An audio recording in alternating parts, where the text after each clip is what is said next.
What's going on, people? We are Tottenham TV. It has finished here. Brentford 0, Tottenham 0, and that was an absolute shit show, to be honest. Like, literally, what have I just watched for the last 90 minutes? That is 90 minutes of my life that I am literally never going to get back. That was one of the most boring, lethargic, anything. There was just nothing to go on in that game whatsoever. Like, what have I watched? Yep. What have I watched? And yeah, you know, people say, yeah, it's just the same thing that we're seeing over and over again. But we can all talk about Frank's setup, and I think that's a valid criticism and valid point to talk about today, because, you know, we showed little, next to no intent to go at Brentford today. But the technical level of this squad, man, you're looking at players that can't make 5-yard passes. Yep. Seriously, Pedro Porro gets it in such a promising position. Every time it looked like we got in a positive position today, we gave the ball straight back to Brentford. Every time we did something positive, like win the ball back in our defensive third, win the ball back in the middle of the park, it was followed by a poor pass. Yep. So as much as we want to criticise Frank's formation and Frank's setup and tactics and everything, and I think, yeah, that's valid to do because we've not been good enough all season. Today, I think that should get criticism, but as well, on top of that, the players should get massive criticism today, because how can you not place a 5-yard pass consistently throughout the 90 minutes of football? It was just so frustrating, man. And, you know, second half, I was saying, you know, make some changes, bring off a midfield. I thought Frank's changes took too long, could have made a lot more changes a lot earlier. And I thought the game wasn't managed particularly well. But what can we say? That I can't even remember. Like, they had a Richarlison chance at the back post. Yep. Apart from that, what did we have? I think you've just wrapped down. Like you said, subs should have been made earlier, without a doubt. Game management today was poor. There's absolutely nothing that we offered. Kudus had very, very few patches. And I'm only going to Kudus because when you look at that starting lineup, or even the subs bench, he is the only creator. The only one you'd expect to be able to create anything from deeper would be Pedro Porro or Romero. Romero didn't do as much, but Pedro Porro is someone you would look to. And if there's one thing that you would like to be assured that Porro is fantastic at, is his distribution, his passing, his crossing. And all his defensively was superb today. Was very strong, a very good performance defensively. But offensively, he just epitomises the passing that we had. It was a very, very poor performance. Frank needs to take a lot of accountability for the way we were set up. Absolutely. Like you said, maybe he should have got a bit more aggressive. We were saying the midfield at the beginning with the only 3 he had. Well, maybe at times like that, he's got to be a bit more ruthless and say, well, do you know what? I'm not going to revert to that. I'm going to try and go. You know what, Brian? We say those are the only 3 midfielders he had. He could have played Kudus in the 10 and then he could have. No, there is that, but there is that, but Kudus at the moment just hasn't been himself, has he? There is no denying it. There is an option. There is an option, but then we were saying maybe Mwani and then Odegaard goes right wing. So even Odegaard started off well and then just faded out. Yeah. And Kudus started badly, and then in the second half, kind of came into the game, and then the team. It's just that was not a good enough performance. That is, and I saw in the comments as well. The one thing I hope Frank doesn't come out and say is come out and say, yeah, it was a good performance. I was just thinking that before. Mate, yeah. Someone said it in the comments, and that's one thing that I really am angry with Frank. What he says after the games. What he's saying after the games, and also what he says in press conferences when he talks about fans. Like he's got to stay away from that. He has to stay away from that. It's so disrespectful to a lot of fans the way he speaks sometimes. And probably he's fueling a lot of the Frank out. He's probably fueling a lot of the Frank out. He should not be going at the fans. I completely agree with that. In terms of an offensive unit today, there was just no one. There was just no one that actually stood up to the challenge. Like Gray, I thought from an offensive capability that did absolutely nothing. Like his poor passing was on show today. Yep. You're looking at Kudus. He offered, apart from a couple of minutes at the start of the second half, he offered absolutely nothing today. Odegaard, apart from a couple of minutes at the beginning of the first half, he offered pretty much next to nothing today. Richarlison, we were trying to go long to Richarlison every time, and he had 2 big fuck off centre backs on him, and he was never going to do anything or make it stick. You know.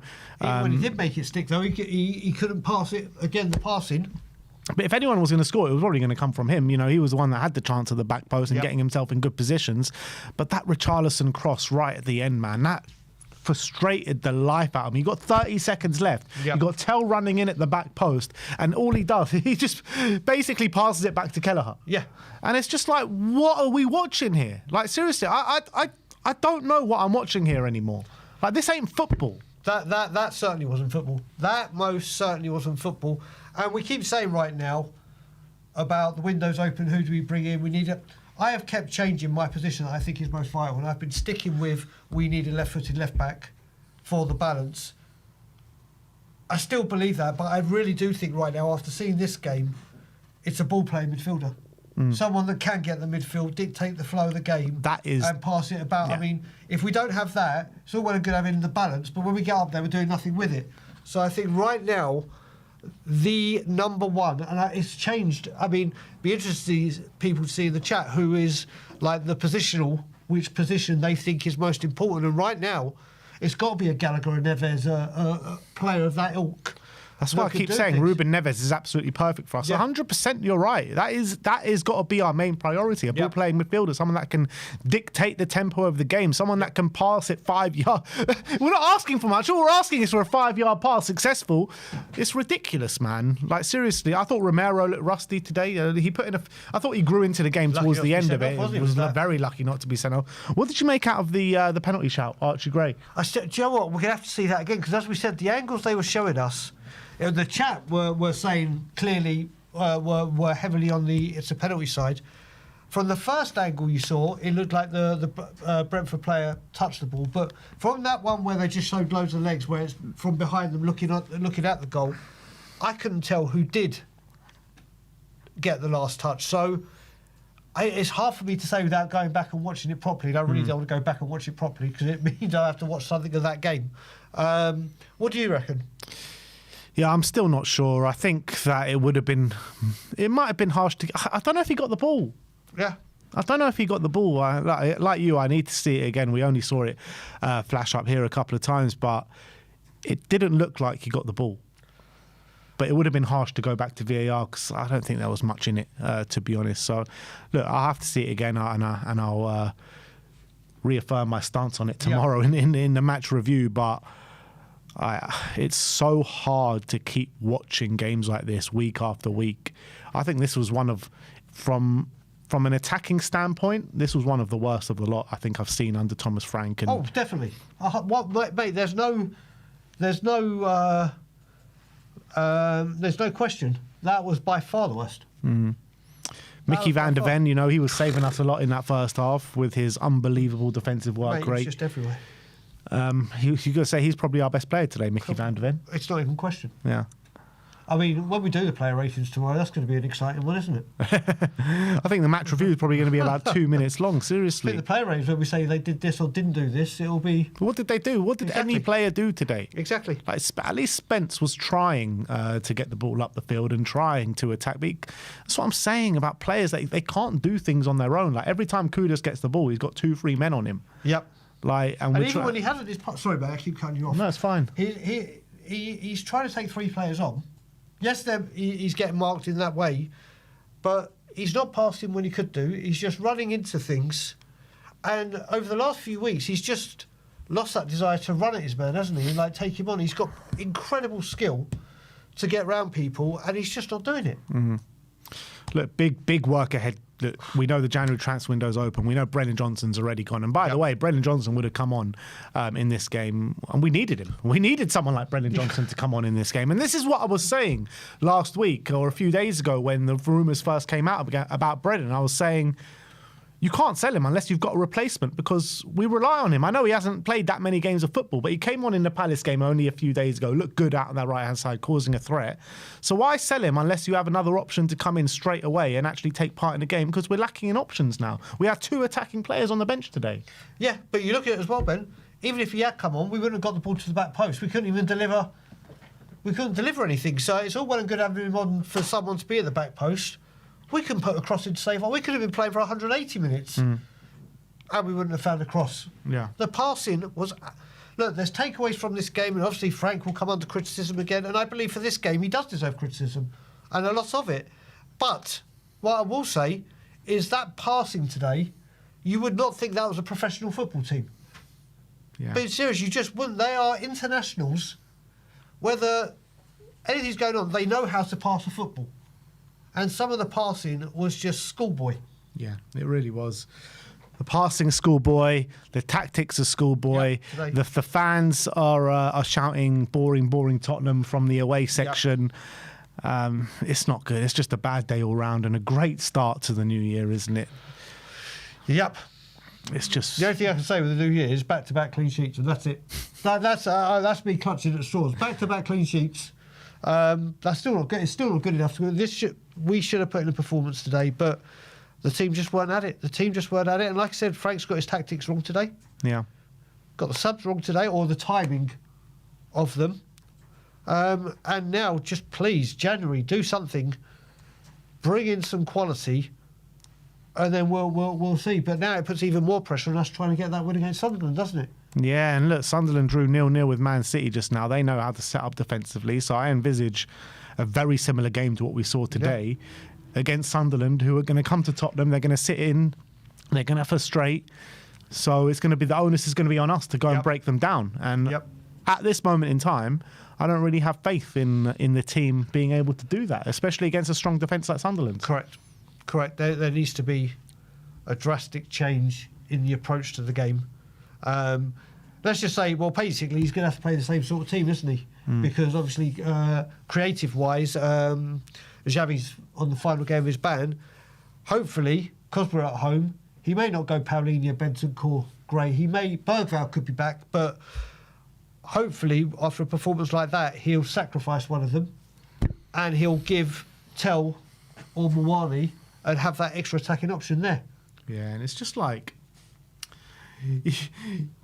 watch Tottenham games at the end of it, we love thinking, oh, but this happened, how good was that, how good was this? I'm sitting here at the end of this game and I'm like, literally nothing happened in that. Let's look. What actually happened in that game? Nothing. Let's have a look. Before today. What are you cooking up here, Daigle? No, but see, when was our last shot on target? No, when was our last 0-0? They said it. Brentford away 2022. No, that might have been Brentford's last 0-0 at. It said Brentford's last. Apart from today, when was Spurs' last 0-0? Got to be a while ago, man. In the Premier League. When was our last 0-0? Anyone know in the chat? It's got to be a long time ago. Well, look, either way. Well, Monaco, yeah, we drew Monaco. That was I meant in the Premier League. Yeah. Tottenham are currently on 111. Okay. Draw. Let's have a look. Accept, yes. It's been over 3 years. That's all we need to know. Over 3 years. Yeah, it would have been Conte. Or actually, did we get a 0-0 with Nuno at all? May have been Nuno. Don't know. But look, April 2022 is what people say. That would have been Conte, I believe. Well, if it is, then that is in line with what maybe it was Brentford. Brentford. But look, after that game, a lot more questions rather than answers in terms of Spurs being able just to attack, to put any coherent passes together.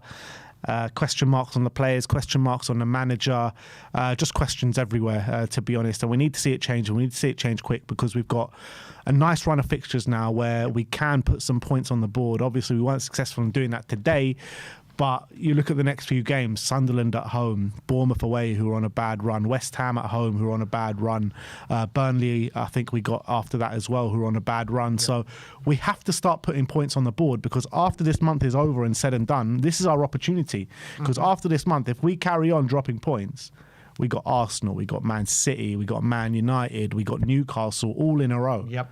So if we don't put points on the board now, this season could actually get very worrying. I would say get worrying as in relegation. It could collapse, and it could be all over, even trying to get into any kind of European competition.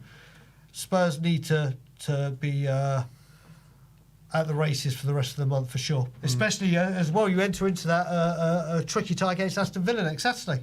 Yeah. So it's a big month for Tottenham Hotspur. All concerned. Yeah, absolutely. But I'm going to start a poll, people, for Tottenham's player ratings. I'm going to end it tomorrow, 10 p.m. All right, the poll's created.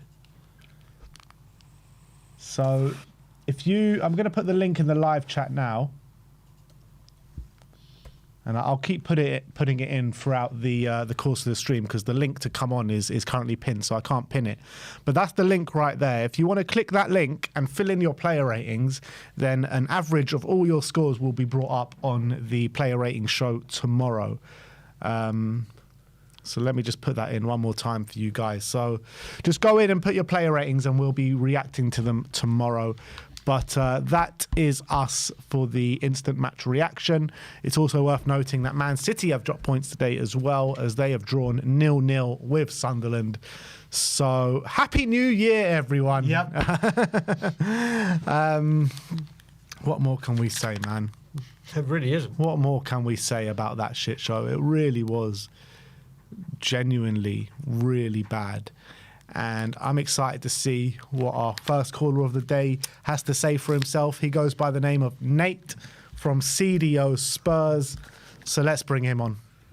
Happy New Year, Nate.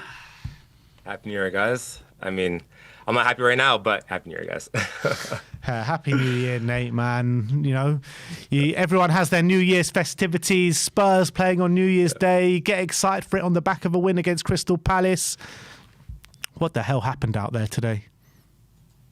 I don't even know. I really struggle to even break down that game because, like you guys said, like what actually happened. I think my mind honestly went to disarray after in the final half because I'm trying to figure out why we were kicking the ball long all second half and why our guy Vicario was time wasting at the 68th minute. This is where I'm struggling to figure out is this instruction or is this just Vicario? Because I feel like if it was just Vicario, Frank would tell him yo, stop kicking the ball long, stop wasting time. But I don't think that ever happened. It clearly didn't because he kept doing it till the end. The fact that we're wasting time in the 68th minute is just my head's gone. This is not why I started supporting the Spurs. This is not why I enjoy watching Spurs. This is so anti-football. It's boring. It's dreadful. I don't know what to say, man. I'm just tired. I'm so tired. What's the answer here, though? Because you've got tactics that are clearly not working. You've got players that can't make a 5-yard pass. What is the biggest problem here at Spurs? Is it the manager right now, or is it the players? What's the biggest problem? It's just I don't think it's a simple cookie cutter answer. I think it's just both. I think that's the reality. I think it's just both. I don't think there's just one identifiable problem. The manager is obviously getting it wrong. We know this now. And the players are not performing how they should, and they also are probably not of the quality that we need. So we're in a very bad situation. The manager sucks and the players suck. So where do we go from here? It's very doomsday, and I know that one of the things that Levy was feared about, and I'm not obviously gonna support Levy, but he did say Levy's fear was once he left, the club would start to fall and go into disarray. Well, we sold our top goal scorer last season, Brennan Johnson, which, for the record, I'm fine with as long as we have a replacement. Last time I checked, and from the rumors, all of our replacements are either not really attainable or not to the level that we need, at least from the links anyways. Whether or not you believe the rumors, I don't know, but we need replacements in ASAP, and the manager has to start fixing things as soon as possible. But time wasting the 16th minute is not going to help this team. That's what I'll say. But do you feel like on the Brennan Johnson one, we might have sold him a bit too early in the window because we could have done with him today? Yeah, I agree. And it's interesting because I think Bournemouth was also interested as well. There's a few, Nate. There's a few. So I would love to see teams have actual bidding war for our players for once, and I think we could have gotten even more for him. So I don't know what the rush was to just let him go so early.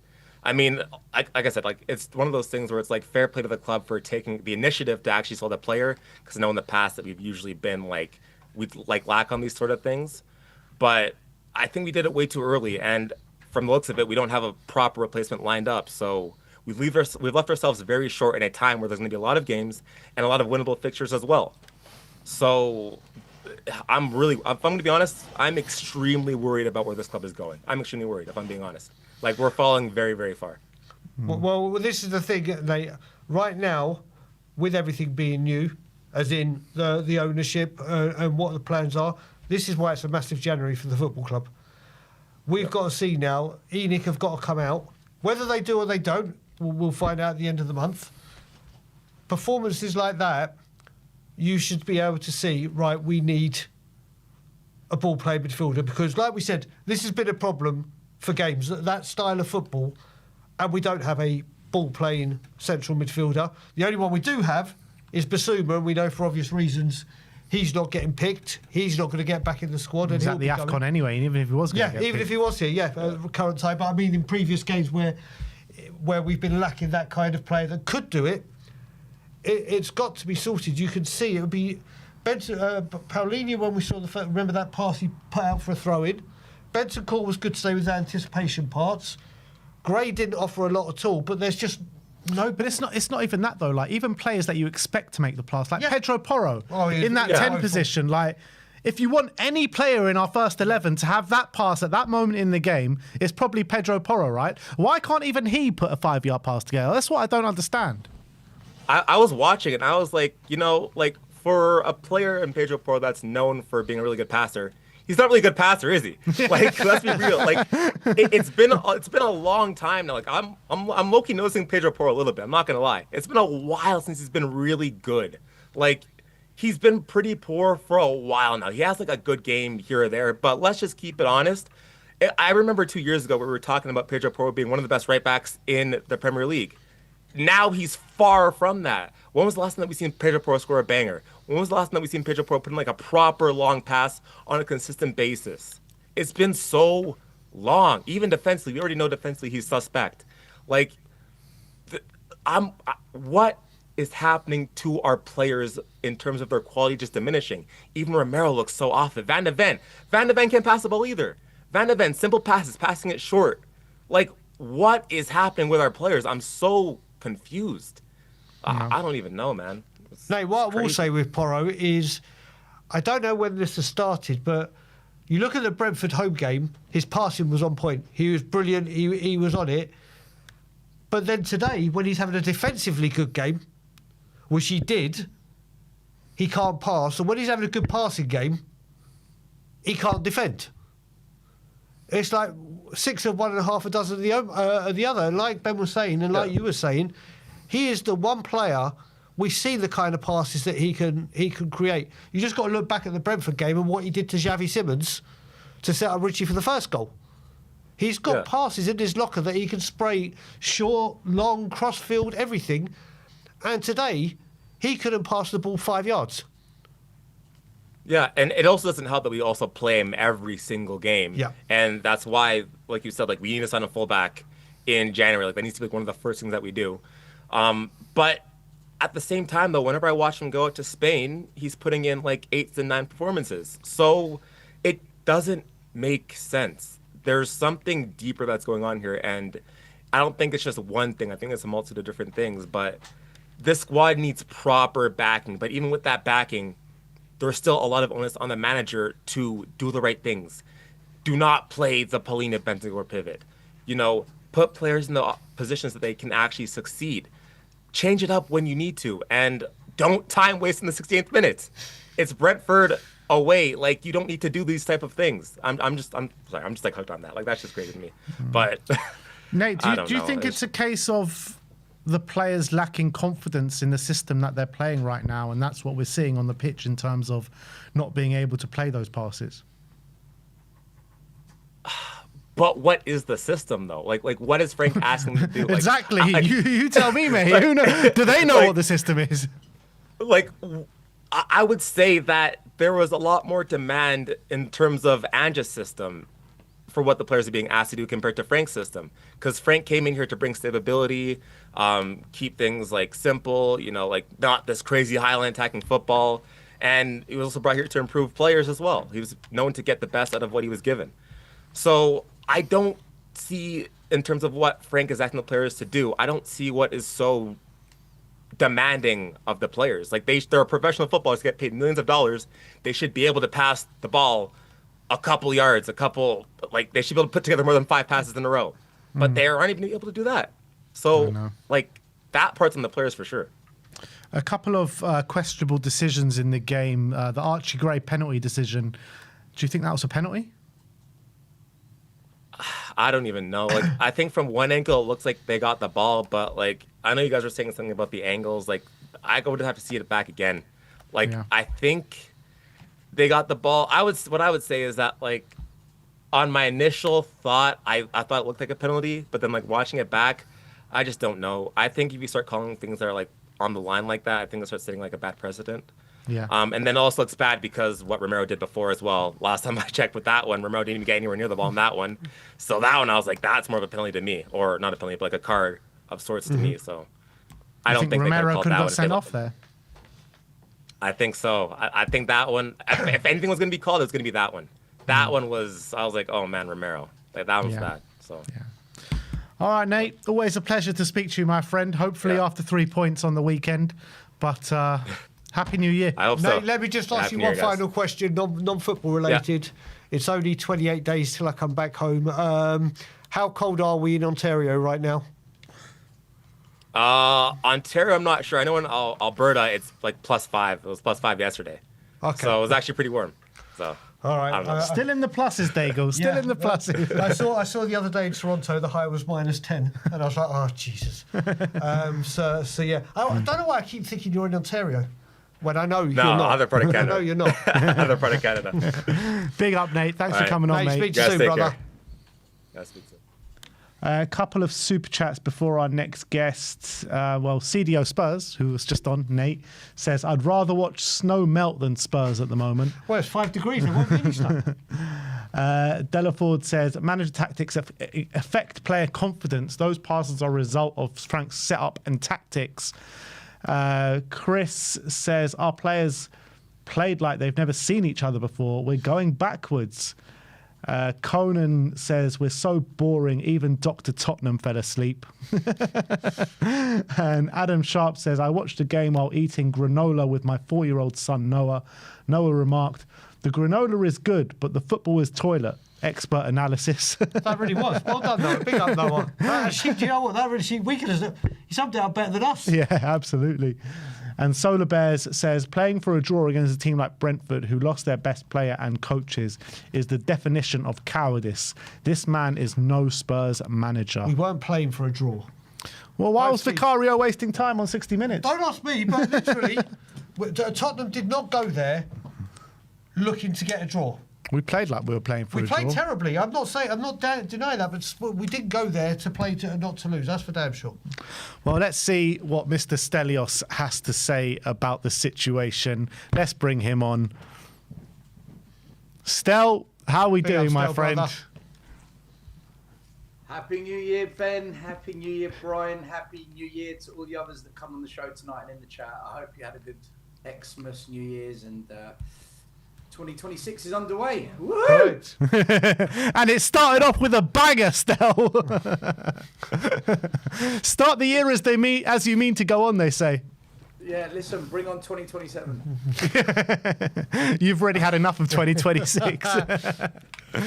But still, I'm trying to think like what actually happened in that game, and I'm struggling to think of more than one or two things. Like seriously, what happened in that game? For me, Frank's a coward. Just a coward of a manager.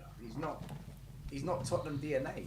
If Tottenham DNA still exists, because a lot of people say the Spurs way, but then some people argue what is the Spurs way. But if you believe in the Spurs way, then he's not that. Never has been, and he never will be. I can see it. I've had a good 5 months to see how he just goes about his business and what he wants to do, and I can categorically say he's not Spurs DNA. So if fans are hoping that if we spend 400 or 500 million on Frank, and we're going to start playing this really exciting on the front foot, possession-based, attacking football, sorry, you're not going to get that. You'll get a better team. You'll get a team that wins more games, 100%. But you're not going to get that brand of football. So If fans are waiting for that style of football, it's not going to happen with Frank. Not a chance. I think it will still.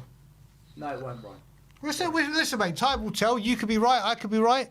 We'll see what happens. Brian, you're saying that because you really, really like Frank, and I get it. There's a lot of fans that really, really like Frank. But for me, Frank's going to be another Ole Gunnar Solskjaer. What I mean by that is average manager, spent £400-500 million at Man United, got them in the top 4. I think he came second in one season. Correct me if I'm wrong, but that was it. That's the ceiling because. I'll snatch your hand off of that right now, Stell. I'll tell you that. Yeah, listen, there's a lot of fans that will be happy with that, but we were told by the board that we really liked that Europa Cup and we want to try and win the Premier League and the Champions League and we want to push on. If you throw 300-400 million at Frank, he'll get us top 4. I don't doubt it for 1 second because Ole Gunnar Solskjaer did it, which means any average manager can do it if you're prepared to keep spending, right? You'll get the odd manager that doesn't do it, but most managers, naturally, if you spend that level of money on fairly decent players, the squad itself is better. The players are better, naturally. So you're going to move up the table just by that factor alone. But for me, and I think this is where it comes down to the whole division amongst fans, what is it you want? If you want to be a top 4 club, then yeah, keep Frank. Give him 3-4 years, spend the money. If you want to win trophies, and you want to see silver at this club, Frank's not the guy.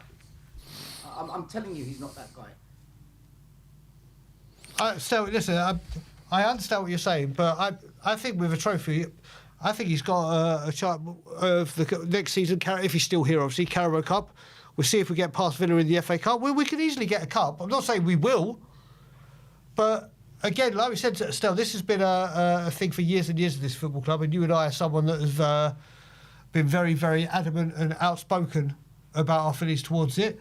And now we go into it in January with this is the first impressions last, and Enoch have to come out swinging in this one and show that whether it's the wages that increase, the quality of player, both.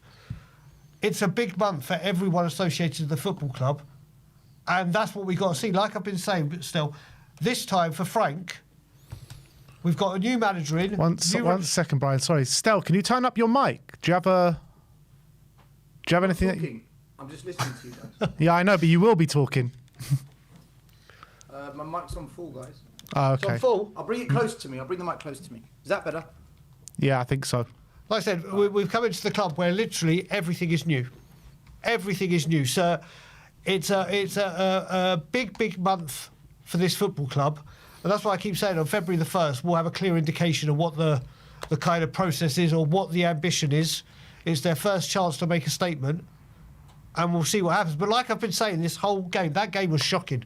Frank, but Brian, go on, Stell. I don't disagree that Enoch are going to they might not do these things, but Frank's not going to be that guy that fans think he is.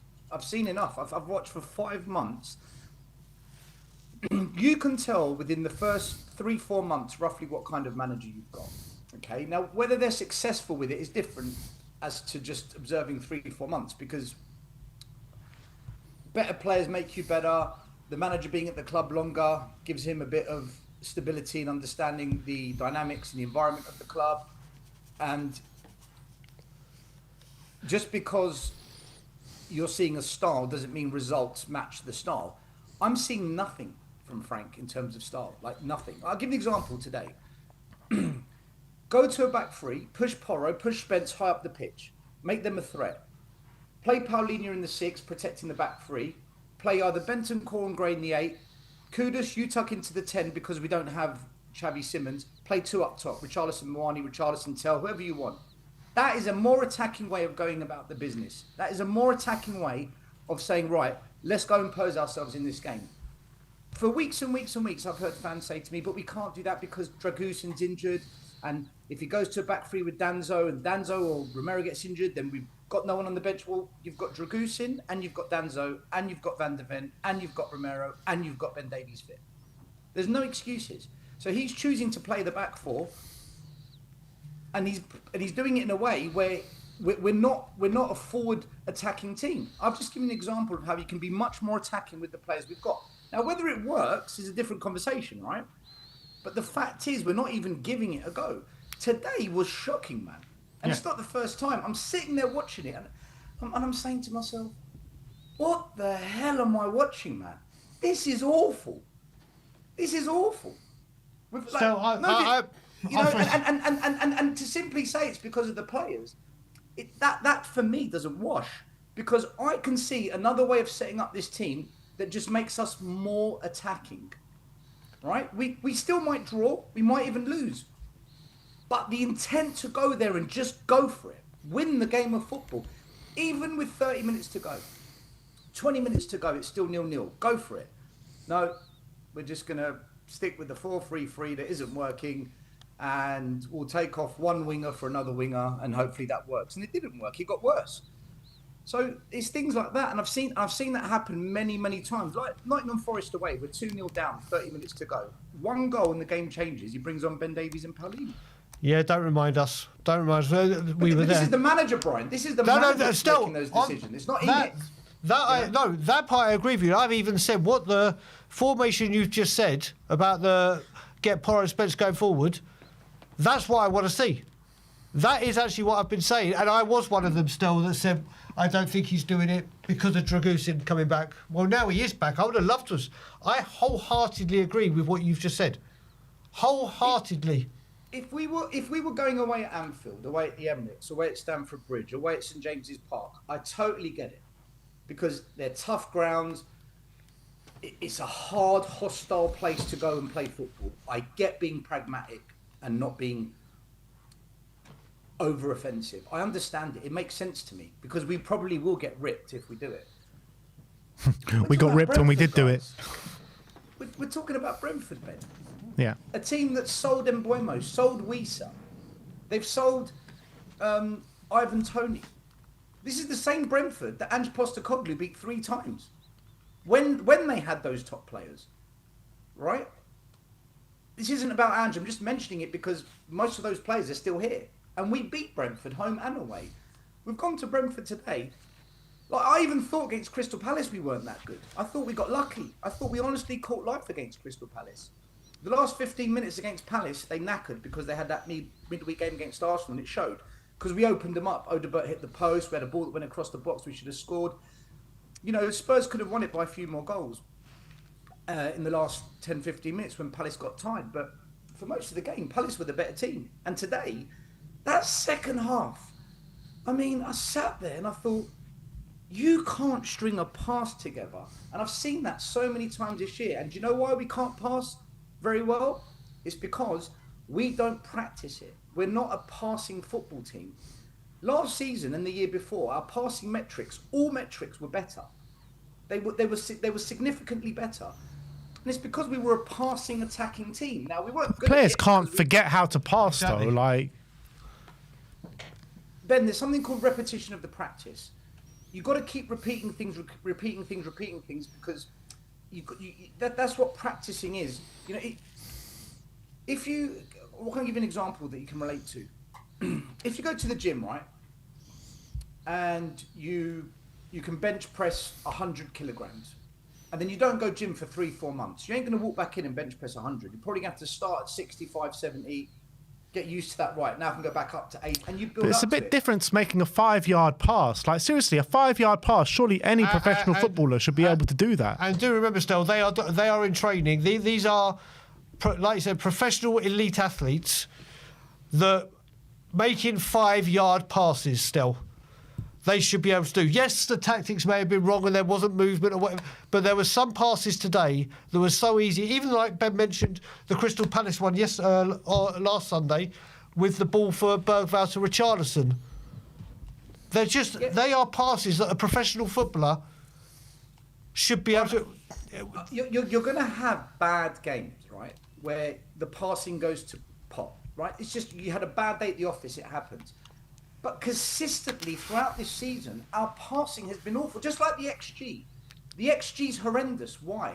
It's because we don't play attacking football. Stell, you told me you weren't going to mention XG today. Do you know what? I tried. I really tried. But you know, if a metric is consistent, that means you're consistently not working on it. Yeah. And with the passing stats, we're not a passing team. Like, you see the way we play football. We don't try and be that one-touch, two-touch, fluid, forward passing, play it into the channels, Look, like small things.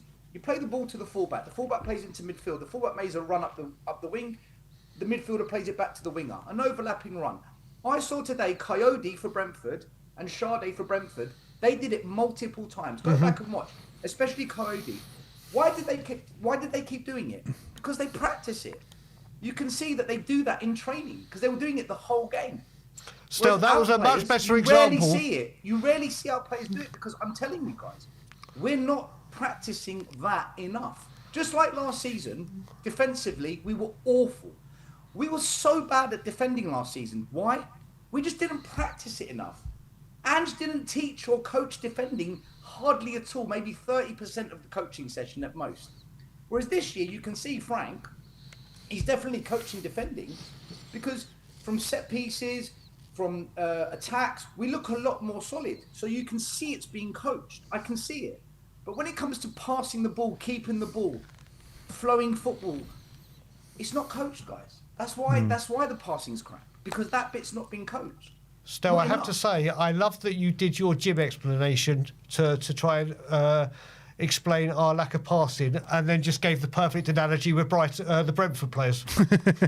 You're like 100 kilograms, 80 kilograms. If you don't go to the gym, and then you go on about Brentford doing it exactly what you wanted multiple times. Yeah, Brentford today in the game today, Brian.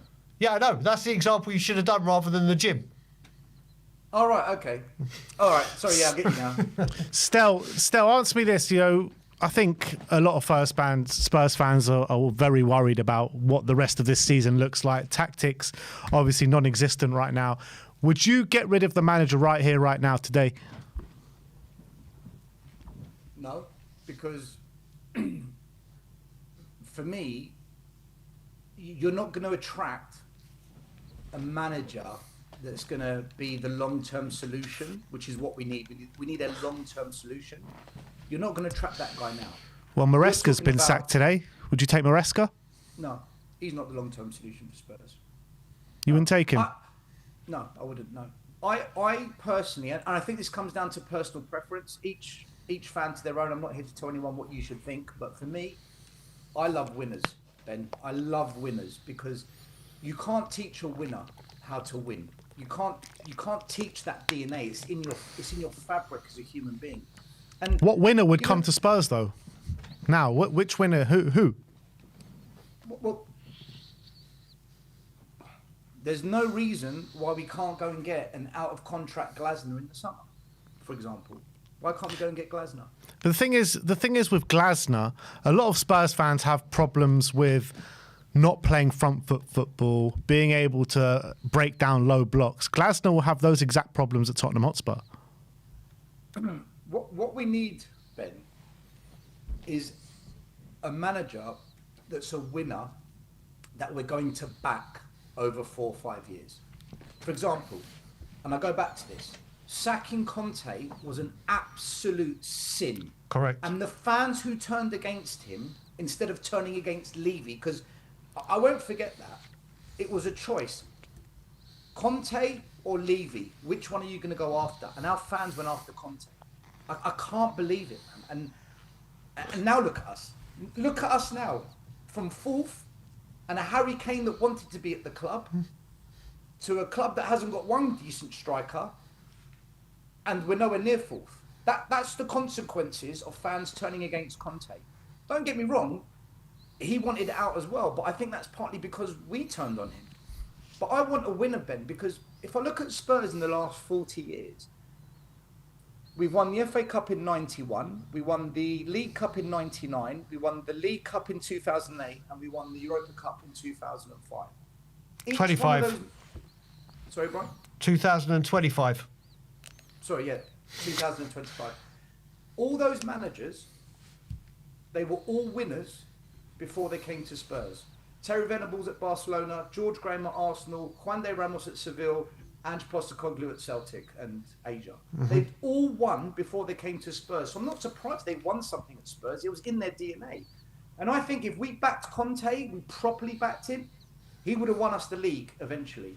And if we kept Mourinho, I would have loved to have seen what he would have done with Harry Kane and Gareth Bale against Pep Guardiola in a one-off final. I would have loved to have seen what Jose did. But again, we didn't back these guys. We got rid of them. And now we've got a manager who I don't think is rubbish. I don't think Frank's crap because we've got a really good away record. You can't be crap if you've got a good away record.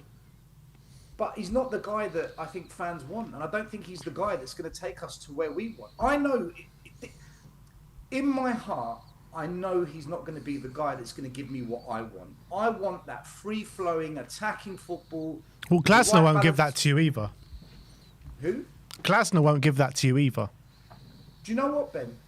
I think fans underestimate what Glasner's style of play is. Go back and watch the semi-final against Aston Villa in the FA Cup last year, the way Crystal Palace went at them. I don't mind if we're pragmatic but brilliant in the transition, because that for me is a form of attacking football that I can buy into. Like we were for those 3-4 months when Conte first came. Nobody was complaining about that football. Nobody was sitting here saying, oh, this Conte football's rubbish. We loved it. Whether you're a bit more defensive but brilliant on the transition, or whether you're that free-flowing front foot attacking manager, whichever it is, a manager like that we are going to back for 4 years, that I know is a winner, for me, that's what I want, because I know that's going to get me where I want as a fan. And I haven't had that. I haven't had that once. I had it a little bit under Ange, but we were, we fell apart in the league. We almost had it under Poch. We're kicking ourselves for not backing Poch now, because that was the one, wasn't it? He was the one that got closest to winning everything, and we didn't want to back him. So, I was saying to Brian still, basically that was the crossroads moment for us 100%. when Pochettino said we need this long and painful rebuild. Because we kept cutting corners and putting band-aids on the problem, we're still in this rebuild phase right now, 10 years later. That's the whole problem that we're in right now. I said before, when Martin Jol came in, Martin Jol was the catalyst for this, and we started building up and up and up and up and up. And then we got there, and now we're right back to like where Martin Jol was, where we need to No, we're lower than that. Yeah, but we need to start rebuilding again. But still, I want to go back to something you said about seriously backing a manager for 4 years. yeah. As we know, this football club isn't known for doing that. No. It just simply isn't. We had read that for 4 years. Can we say he was heavily backed correctly? We all know Tevez and Cahill, Saha and Nelson. Poch had the opportunity. This is the other thing where it comes down to, even if we did get rid of Frank, he's gone. Do we trust, and this is why January I keep saying his shoes, to see what Edic are made of. Can we trust at the moment this ownership to say, right, 4 years and we're going to back you the way we should have been backing you, or backing managers previously? This is why, again, January is just massive for this football club. It's huge for the fans, for the players, for the manager, for the board. It's just a massive... I'd say it's probably the biggest January in our recent history. With everything. We can say that all we want, and we know that, raise the wages, raise the transfer budget, whatever, but who's going to come to this? Yeah. That's the whole point. See, another problem you've got is what player's going to want to play this kind of football as well? That's what I'm saying. It's not attractive. At the same time, what player's going to want to come to Spurs if another top 6 club comes in, knowing that we're not really a serious football club when it comes to showing ambition as well? So, in an ideal world, and again, there's no such thing, but I'm going to try and be idealistic.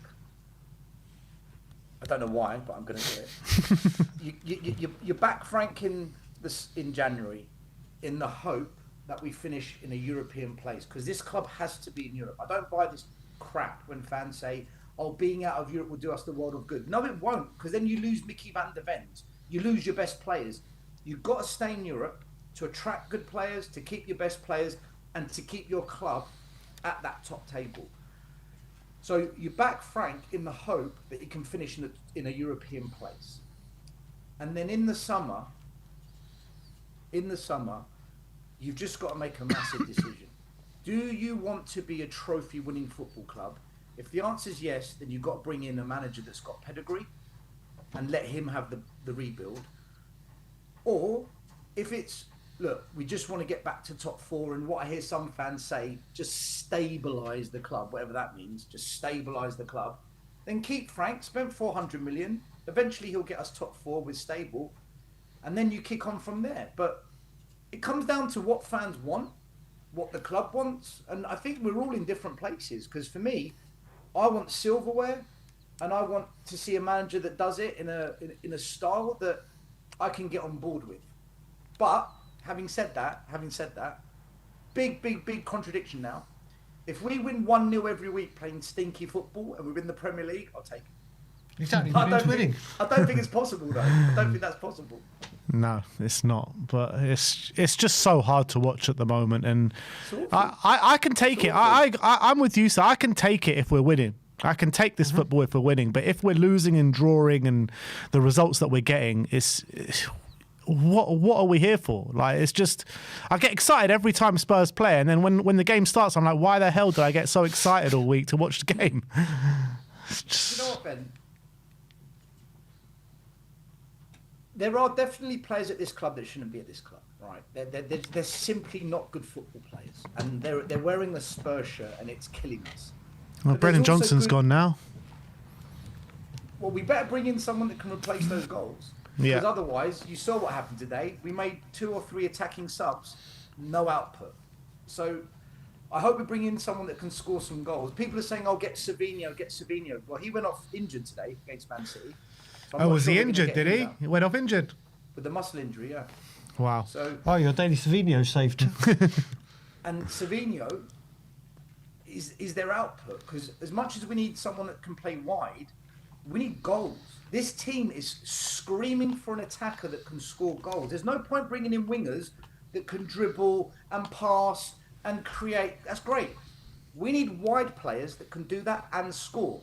Basically, what Heung-min Son did. Brilliant winger, but he could invert, and you knew he could score a goal. We need a player like that.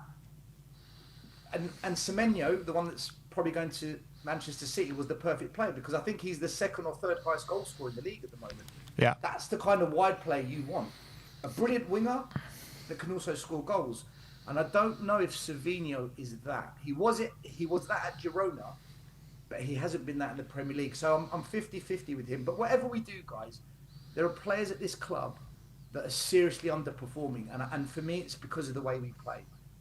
Jed Spence, we saw against Liverpool how direct and attacking he was. He was causing Liverpool all sorts of problems.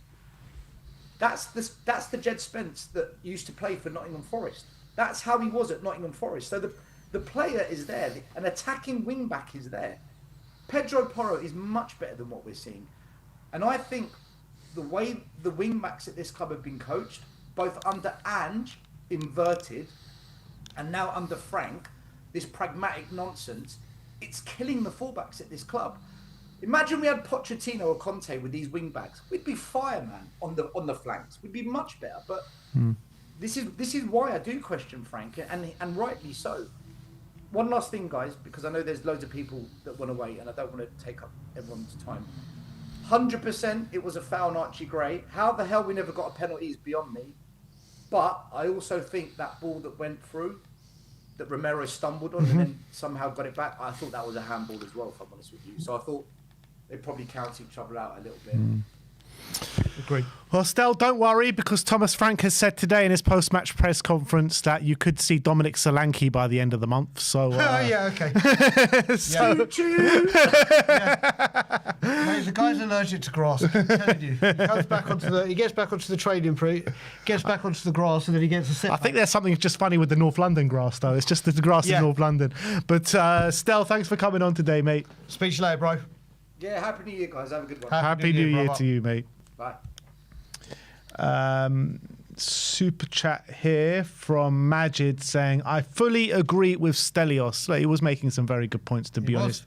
And it's hard to disagree with most of them. That's the reality. Christopher says, Sebastian Hoeneß is free. Go get him or Jurgen Klopp. I mean, Jurgen Klopp, yeah, right. All right, and that is it. But let's move on to Matthew. Hey, How you Matt. doing, Matthew? Are you on mute? Hello. I'm I good, can thank hear you. you How now, are you guys yeah. doing? All good, thank you. Yeah, I mean, Yeah. just trying to stay awake, to be honest, after watching that game of football. Talk to me about it. Well, first off, I want to apologize to you two because you two have to cover this shit week in, week out. I feel bad. You have to talk to all these disappointed Spurs fans. I've got a Spurs bottle here. If there's anything more pressing than this, a Spurs bottle. We got Brentford, huge club, competitive club. Thomas Frank, what a man. Awful. Get him out. And get Would him you sack back. him tonight? Get him back. What a question. Of course I'd get him out tomorrow. Are you kidding? He's awful. So what's the plan then if you were to sack him tonight? I'm looking for a job at the moment. I'll take it. Look, I'll save. Maybe if Levy was still in charge, maybe the wage cut. Maybe he'd consider it. But it's just every time 90 minutes waste of my life. Why do I watch this? Maresca, maybe I'd consider it.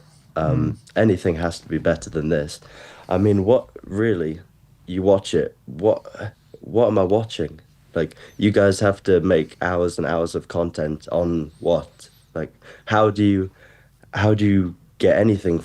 How do you get anything from that? There was basically nothing the general really to go crux off. of the content so far this season has been Sim saying it's not good enough, this football shit, and then me saying, yeah, the football shit, but let's give it till the end of the season. That's pretty much what we'd say every day. Yeah, maybe after the World Cup, maybe we get Poch back. But who knows if that's going to do anything. Realistically, who are we going to get in January? Who's going to be good enough that we don't have to pay 400 million for? Savinho's not coming here. He's injured, so he fits the Tottenham bill, I guess. But, Bring him in. yeah, bring him in. That's right. Semenyo's off. People are chatting about Adam Wharton, Anderson. I don't know. I want to be excited by someone, and right now I just don't see. I just don't see where it's coming from. There's always January is a tough window. Well, it's a tough window for Spurs. Other people seem to find who they need. Just awful. I hear the Spurs fans singing, "I can't smile without you." I can. Can't smile with them, apparently. Can't go on like this, can it? It can, and it will. If nothing changes, it's just... Matthew, I've heard a sentiment, not to say that I agree with it or such, but they say that what's he supposed to do with the players? They can't make 5-yard passes. Why can't our players make 5-yard passes? Yeah, it's a great question. I can make a 5-yard pass, it doesn't seem to be an issue. What position do you play? Yeah, I watch all of your videos, and you made good points. Our players, they play on an international stage. They play, you got Kolo Muani, French squad. You got Xavi Simons, Netherlands. Romero, World Cup winner. We have good enough players. There's no reason why we can't make these 5-yard passes. Is it the mental side of it, do you think? Yeah, I mean, your guess is as good as mine, mate. Because I don't think we have an unbelievable squad, but I think we've got a squad competent enough to do a lot better than what they're doing right now. That's the reality. So maybe they are just losing confidence in what the manager's trying to do. I don't know. I don't know. Yeah. I'm as lost as anyone, to be honest. Yeah, I do think it's difficult maybe to go from a manager like Ange, who plays such, reckless, you could say, but positive, ambitious football. Yeah. Maybe the frustration is there that, Frank is coming from a club where he's applauded if he makes mid-table. I understand almost his point of view that it must be difficult to, you can't come mid-table with this team and expect a positive reception from the fans. It just won't work. You need to be challenging for Europe, Of course, we'd love to say top four. We'd love to say the league. Realistically, that's not the case. But it's just, I'm lost for words. They're disappointing week in, week out. Even when we win, it doesn't feel like there's enough to hold on to say that this is positive enough to really stick with him. Even the wins, even like you said, yeah, if we won, I agree with what Stel said. If we win 1-0 every week, then fine. And I agree with what you said.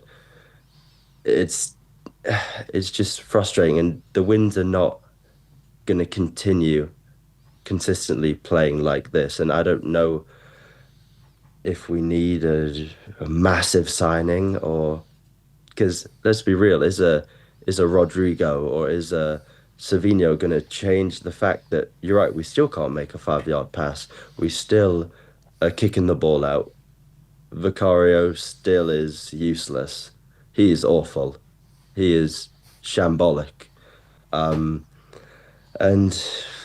yeah, I don't know. I don't know what the cure is. Dr. Tottenham, not a reliable doctor. He's making me sick. What I would say to you as well is, yes, the football has been dull. There's no denying that. I know it's injury. But do you not reckon if there was a Kulusevski, Maddison, Kudus midfield three, or part of that midfield, then we would be a lot more expansive. Then we'd be a lot more creative. Then there would definitely not be performances like we've just seen. Yeah, I mean, I don't think you can really disagree with that. I think Maddison, Kulusevski are obviously very good players, but and maybe the 5-yard pass would be less pressured with Maddison drawing players away, with Kulusevski drawing players away. I can't disagree with that. But is that gonna change? Is that gonna revolutionize the squad? And really only time will tell. Maybe Solanke will give Richarlison some competition, because realistically he just goes down every time the wind blows a little too hard. He is frustrating. Like, imagine how the other team's fans feel when he just hits the deck all the time. Oh, he's on my team and I'm getting pissed off. It's just yeah. How long if these results persist? Because we've got actually a really nice fixture list now where we could pick up some points, playing well or not. And then after, in February, we've got, the hard run really kicks in. If we don't pick up enough points in this month, do you think there is a possibility that they could push the button? I hope so. I'll tell you that, I hope so. Realistically, I think they'll give him to the end of the season. They'll give him, because you don't want to, if they are going to invest in January, you don't want to invest so heavily and then, bin him off. I mean, I would like that, but it's probably not a good financial decision.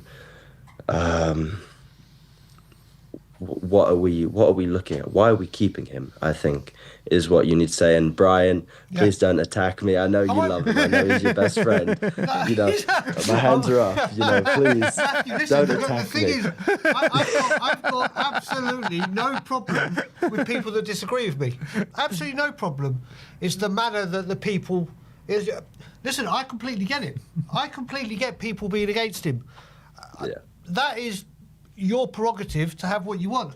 I'm just someone that has stood by managers and only turned for my first time ever last season on a run of the Tamworth performance, the Arsenal performance, the Leicester, the Everton.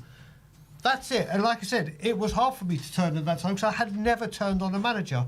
So I get anyone like yourself who's been respectful comes on and put your cases across. Well, no drama whatsoever. Yeah. No drama, but yeah, I wouldn't say he's my best friend, but I'd say he's my best Danish friend. Let's put it that way. There we go.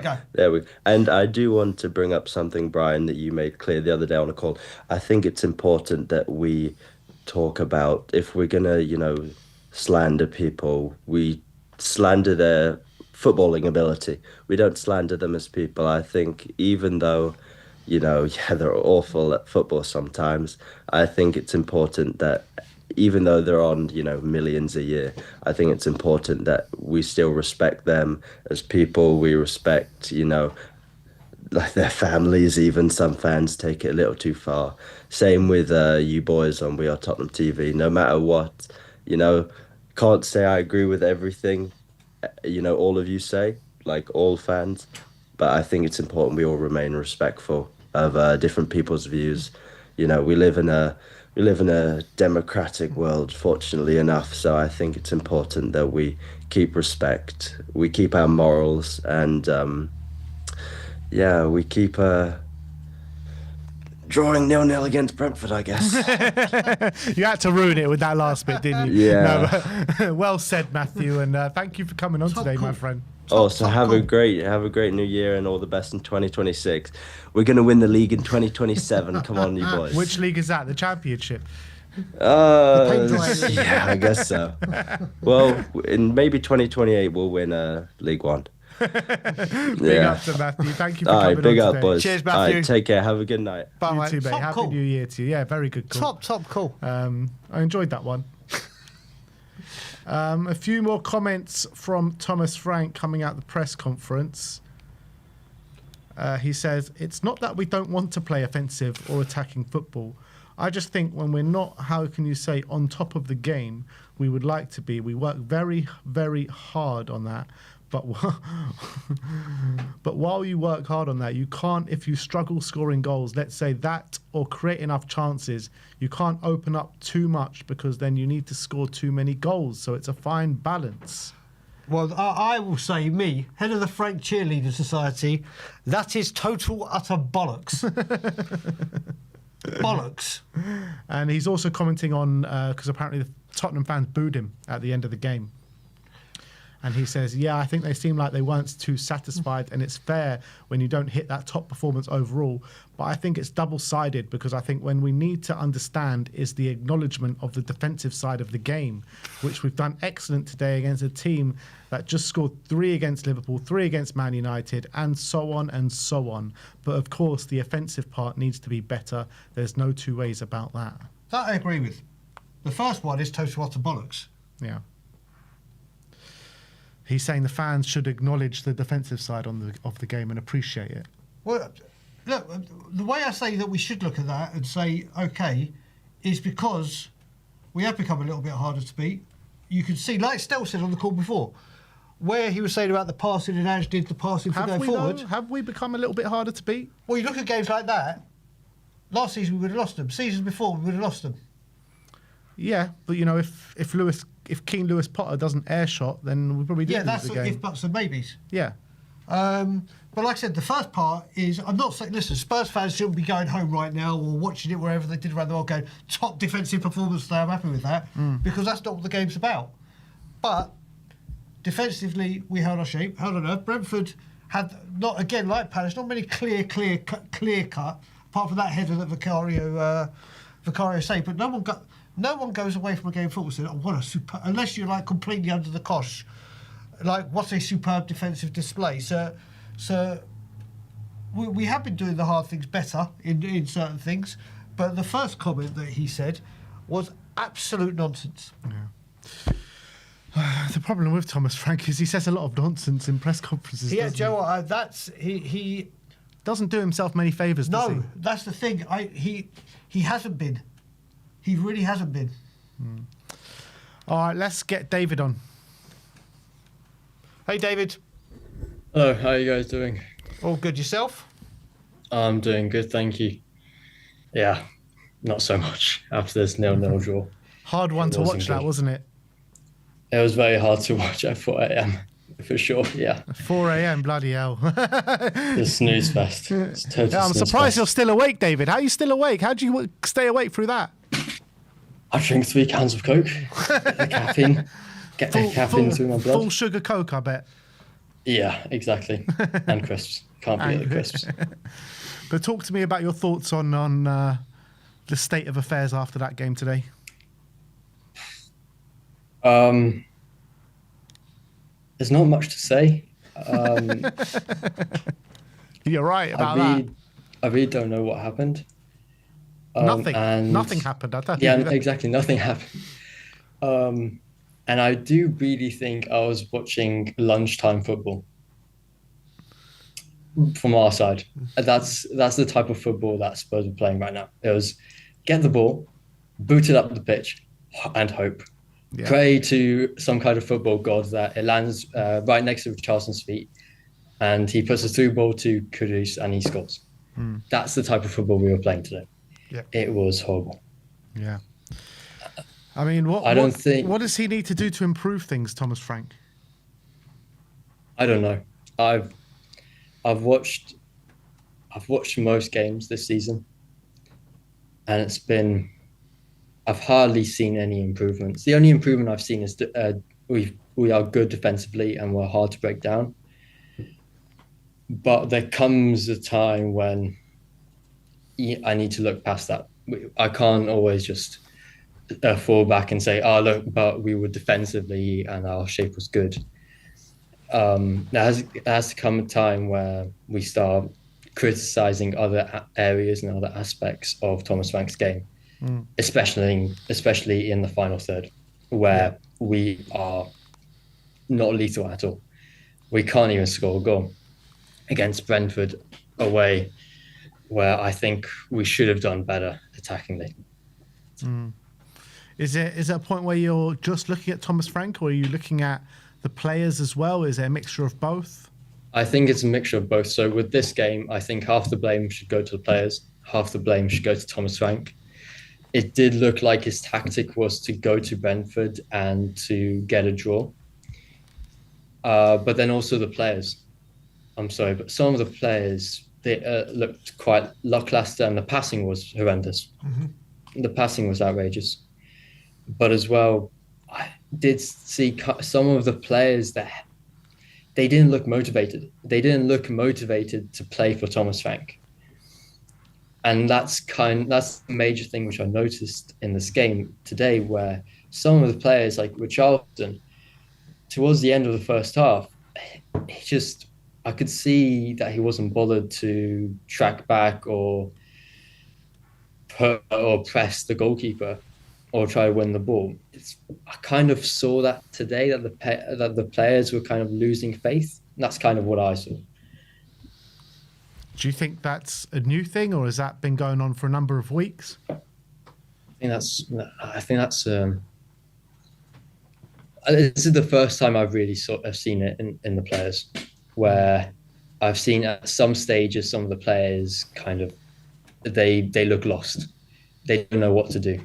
And I think that's that's Thomas Frank and his tactics. For me, I don't think it's the first time we've seen that this season. I think we've seen that on a number of occasions this season, where the players just look a bit lost on the pitch and lacking ideas, lacking confidence. I don't know what he has to do to improve that, but this consistent style of play that we're playing is not helping the players, I don't think, at all. I fully agree. And I want to believe in Thomas Frank, but I'm starting to lose faith. I'm starting to slightly lose patience with Thomas Frank and his tactics. How much more patience have you got in you? Not a lot if I keep on waking up at 3 a.m. to watch the games. Not a lot, mate. Not a lot. But I would give him... Let's see which players we bring in January, especially now we've sold Brennan Johnson, which I do think was a mistake selling him this early on in the window. I think we should have kept him and then signed a replacement before we sold him. Yeah, I think that's what we should have done. But let's see what Spurs do and what Enig do in January. Whether we bring in a better player, which I don't think we're going to, because I don't think any good player is going to want to come to Spurs at this point of stage. And I've seen your videos where you're talking about Yan Diomande from RB Leipzig. Yeah. I don't think he's going to come to Spurs, even if we put the money up front and we give him a good contract. He's not going to come. He's going to look at the state where we're at, and he's going to look at us. He's going to see we're mid-table, and that we're a total shipwreck. And he's going to stay at RB Leipzig, and then he's going to go to a better club in a few years' time. And I do think that's what's going to happen this January transfer window. It's going to be a lot of rejections, a lot. Yeah, I mean, and in the end, we're going to find a mediocre player from mid-table team or from a mid-table team from different leagues, and they're going to come in and they're not going to do well. That's what I see our realistic January transfer window being. Well, it's nice of you to give us festive cheer. Festive cheer is coming. Nice festive cheer. Oh, humbug. I used to be quite optimistic, but don't worry, slowly. David. It grinds down most of us, mate. It's like David and I switch places. It really is. I don't know. I just think we do get a big. I say a big player, David, but I don't mean a big player as in 80, 90, 100 million. Yeah, I mean a player that comes in like the ones we keep mentioning, like a Ruben Neves, like a Gallagher, like a if it was to revisit Gibbs White. I agree with David, man. I agree with him. Yeah. Like, I think one player. I think a quality player comes in. Diego, I think I agree with you. I could see us signing a Ruben Neves, a Neves from. He's at Al Hilal. I could see us signing him because I think we would be attracted because we're back in Europe, and I think he does want to leave Saudi. So I do see us maybe signing one of those players. But when it comes to a good winger, I don't see us signing anyone better than Brennan Johnson. I see us signing someone maybe as good as Brennan Johnson or even worse than Brennan Johnson. That's how I see our winger options going. That would be concerning. That would be concerning. Would be. And I wouldn't be happy at all, because I think Brennan Johnson is actually, even though he doesn't really offer that much, he's a good option off the bench. He puts the ball in the back of the net. Exactly. And looking at the bench today, there's no attacking threat except maybe Kolo Muani if he finds some form, which is very unlikely at this moment. So I do think we're in a lot of danger right now. And right at this moment, before we've signed anyone, I don't see us finishing in Europe. I see us finishing 10th, 8th. Yeah, it's not looking good. David, you know the worrying thing is when you were just saying about obviously Muani and Tell as the attacking options, it's very, very concerning when combined they have one Premier League goal between them, and that's your attacking options. Yeah. That's a big. I think Tell's only got the one against United, hasn't he? He hasn't got. Oh no, Leeds. So two goals between them, and they've both had. Oh, Muani's had a good run of Premier League games and still hasn't got a goal. But that just sums it up, really, doesn't it? When you've got your attacking options to come and get goals from the bench, and they've got two between them in the Premier League. Yeah, and Kolo Muani's he's interesting because I do think if he finds some form, I think he can be a decent player, not like an exceptional player, but a decent player. But with Tell, I think he kind of needs to move on, and I don't understand why we signed him in the summer. It's kind of a club signing, but I don't think he's going to shine for us. I don't think he's going to be a future wonder kid who's going to lead the line for us in the future. He's not that type of player. But with Kolo Muani, the way I see him, he's kind of there because he wants game time, but at the same time, some moments I kind of see that he doesn't really want to play for us. And he's only there in the hopes of getting in the France World Cup squad. That's kind of how I see it. And I think that's the reason why he came to Spurs, in the hopes to get more game time to get into the World Cup. So he's kind of only using us for his own personal gain. He's not come here because he wants to help the club. Yeah. Well, look, David, hopefully we can speak a bit more positively after the Sunderland game. But I hope so. I'll hop on. I will hop on, Yeah, and please do, hopefully but- we'll have a good chat about the Sunderland game. But I'm not very hopeful either about that game. I think we're me not going neither, to do to very be well. honest. David, what time's kickoff for you where you are? If it's a 3 o'clock Sunday afternoon kickoff here. If it's 3 o'clock, it'll be 11 p.m. Okay, so 1 you might not a.m.. need the can of Coke. I'll need a can of Coke to be able to speak to you guys, because after the game's finished, it's like True. 1 a.m. So to hop on and have a chat, I'll need a can of Coke, that's for sure. You bet. I enjoy you better talking to you. order them in bulk, mate. But thanks for coming on. Welcome. Happy New Year. Happy New Year to you. Hopefully, Yeah, let's Yeah, hope so, mate. Let's big hope time. so. Big up. See you later, buddy. yep. See you later. Bye. All right, let's keep moving. We got HGFF. You all right, mate? You all right, buddy? Hello, can you hear me? Yeah, we can hear you, mate. How do you pronounce your name? What's HGFF? Oh, it's just a random name I just used. Okay. You staying anonymous? Oh, no, my name is Eten, like, the club's Eten. Okay. Nice to meet you, mate. Nice to meet you. Nice to meet you too. To talk to me. Thomas Frank, Tottenham. Where are we at right now? Honestly, look, for me, I would want him to go, but for the club, I think he needs to stay.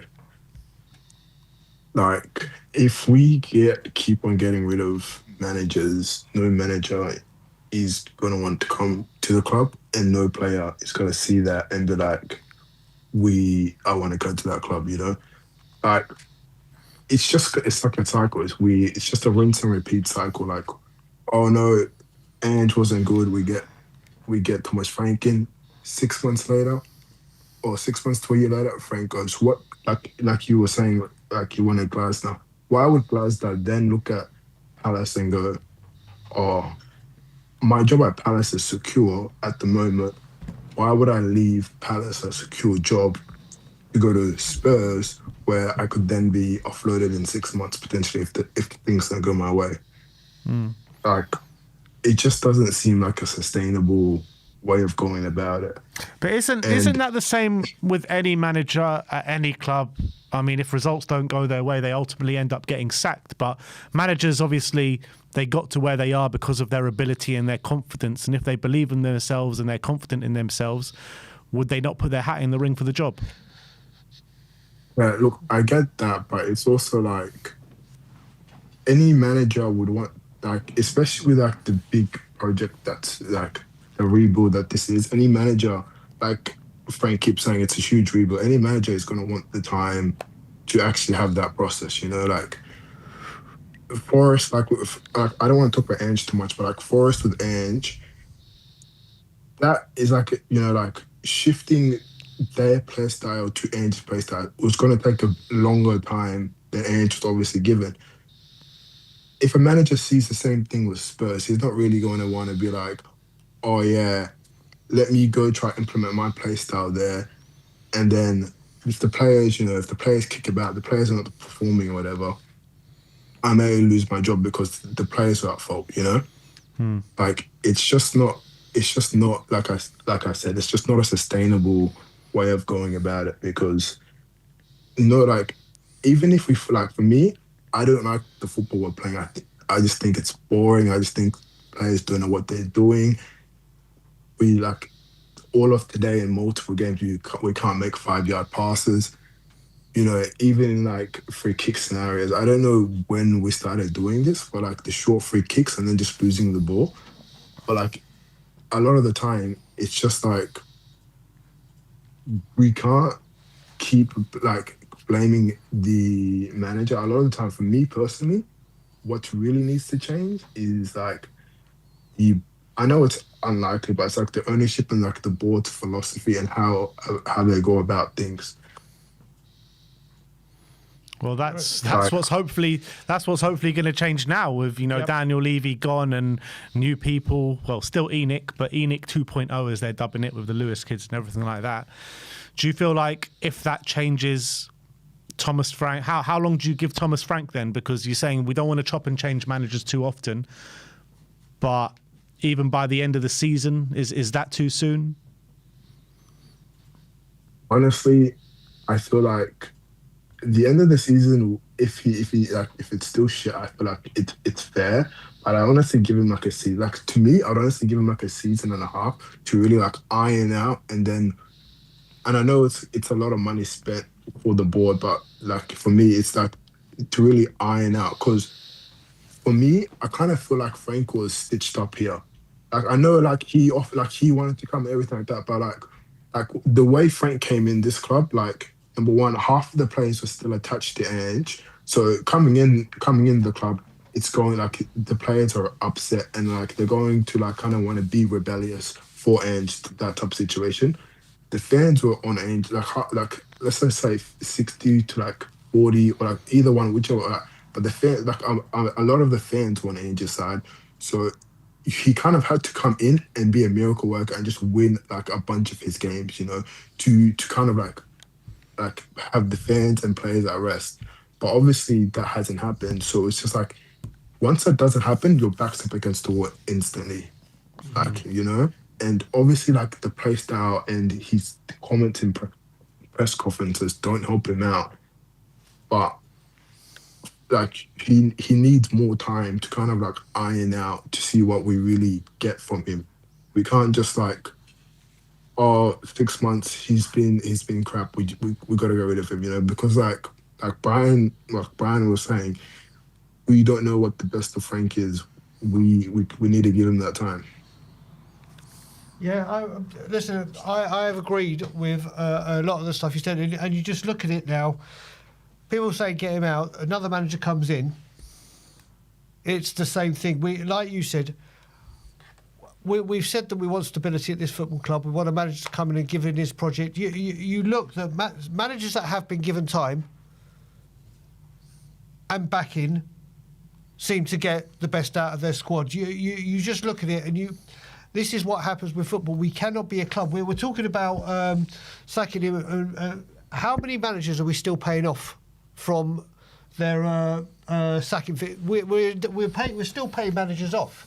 Probably. Yeah. No, we are. I just can't remember how many. It's definitely Ange. I think Nuno was. I think even at one point the payment settlements. They need to stick to their guns. Now, if it's not going to be Frank, fair enough, you move on and then you do it. But then every single time we're like, right, let's give this manager time, let's give this manager time. And the biggest thing is when we keep changing the style of football. We went from look at it, you can go back to even Alan Sugar days. We had Ozzy in the famous five, then we went to Jerry Francis. Then we've had Harry Redknapp AVB, Poch to Jose. Yeah. They just need to pick a lane and stick to it and back it. And obviously Conte to Ange. Conte, Stellini and Mason to Ange, yeah. Yeah. But obviously it's the same era. But then, exactly. And then Ange to Frank. You look at Liverpool, apart from Benitez, Hodgson and Houllier, I think in my lifetime they're the only three non-attacking front foot football managers they've hired in my entire life. Because they just stick to one thing. And they need to pick a lane. I want to ask you something. If you're saying, you know, for the club, you know, you need to give Frank time, but if there was a candidate like an Enzo Maresca, like a Javi, like a Poch after the World Cup, would you do it? Would you think the club should do it?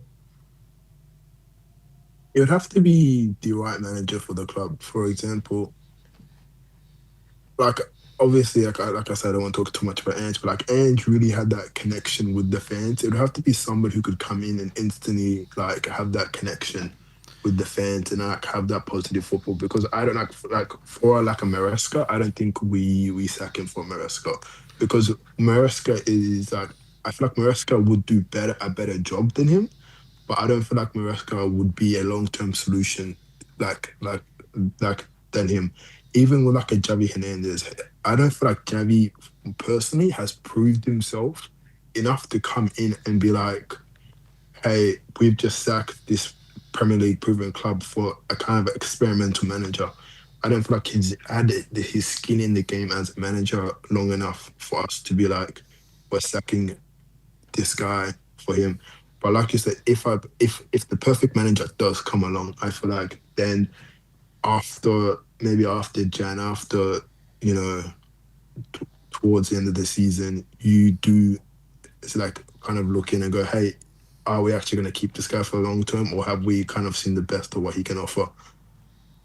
The thing is, you talk about Ange and the connection he had with the fans. I'm just not sure. I think there were moments when he had connections with the fans. Obviously, in the cup final, after the final win, and the parade and everything, there was a massive connection there. First 10 games, obviously a massive connection there. But as soon as the results started to turn, things got a bit toxic. He was cupping his ear to the fans. He was having fights with some away ends and stuff like that, and words were exchanged. So I'm not even sure if he did have such a big connection with the fans. Like, there was definitely, like don't get me wrong, there was definitely moments like you're saying, but like after for me, it was like after the cup final, everybody kind of was just like, hey, we've kind of it kind of strengthened the bond, because everybody was kind of like, hey, we've like essentially been to war, we've seen the worst of the worst, but we can all come together at the end, and celebrate. That's why like some fans were, even like after he got sacked, were like came up to me or were apologizing on behalf of the club. Like that connection to me is really, really important. That's why some fans, like you were saying earlier, like the fans really don't like what he says in press conferences, because he kind of just says a load of nonsense sometimes, and the fans just go, well, you're clearly like just chatting, a bunch of baloney or whatever. You're saying we played good, but with our eyes we're seeing we played badly. Like he's really like Frank is really not helping himself with that part. Yeah, look, it's hard to disagree with that, to be honest. But look, thank you so much for coming on today, my friend. Really good points made. Thank you, guys. Happy New Year, buddy. You too. Happy New Year, guys. I have to say, when you're talking about manager connection, if you look at it in recent history, I think you can only really say Harry Redknapp, Martin Jol and Poch are the only three that really had that.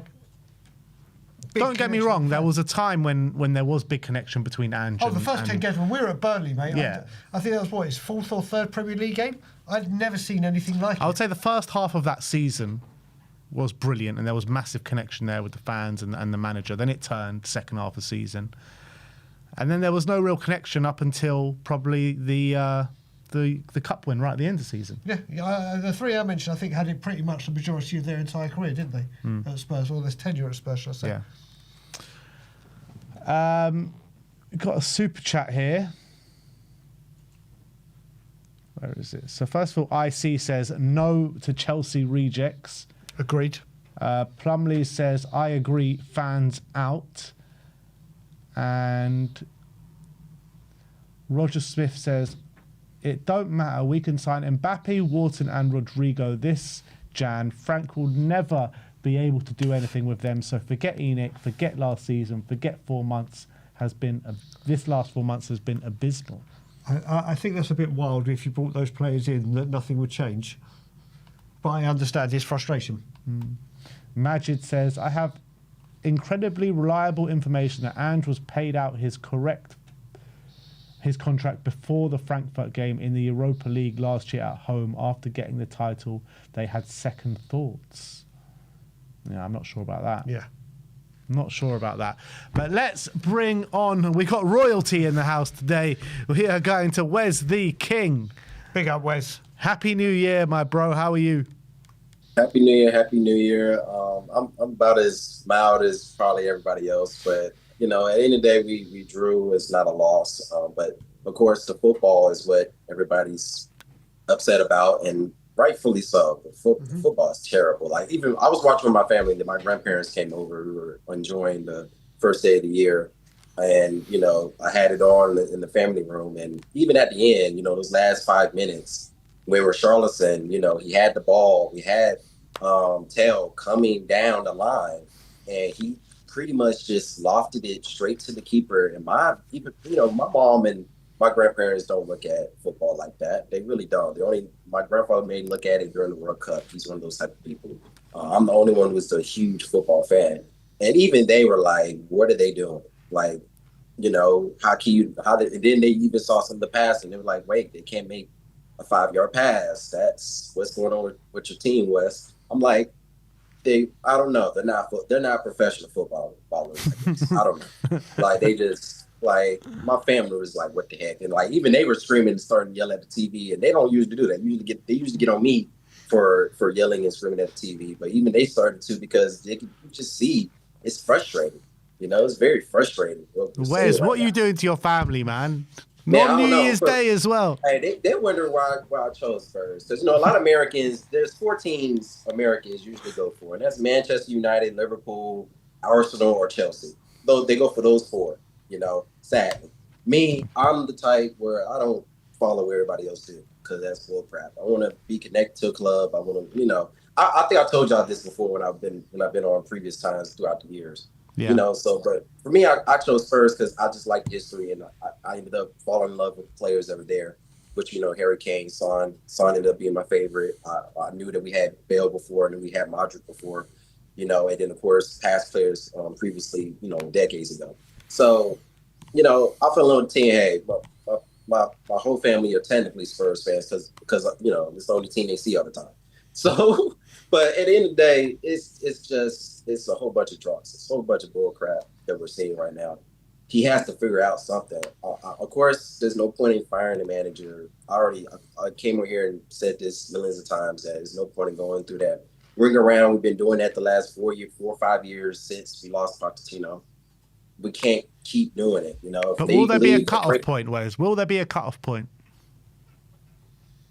A cutoff point would be if we're like near relegation, I guess. Like that'd be a cutoff point. Be back at if we're at 17th again, then yeah, you don't need to be here past the summer. Like if we finish 17th or really if we're like 15th and then lower, he don't need to be like because there's no point. We should at least be hitting like at the end. I know we're not hitting. I don't think we're hitting European place. That's unless somehow we just get a couple of players that. Even if they're not the key players that we're hoping we get, like name brand wise, if we just get players that maybe he likes and then they end up playing very well and they work at what he was trying to do and we end up turning around the season and of course we get back some of our other players and he turns it around, I think we can end up like 9th through 11 or something through the air, something maybe high as 7th or 8th. You know, it's a hope, but we're not going any higher than that. But if we end up 15th or more, oh no. He needs to go. Like, you didn't do anything different. You the one saying in your press conferences, we finished 17. I'm like, but we won a trophy at the end. You forgot about that mark right there. We won a trophy at the end. That and then you know the whole injury. Like you don't have to like me.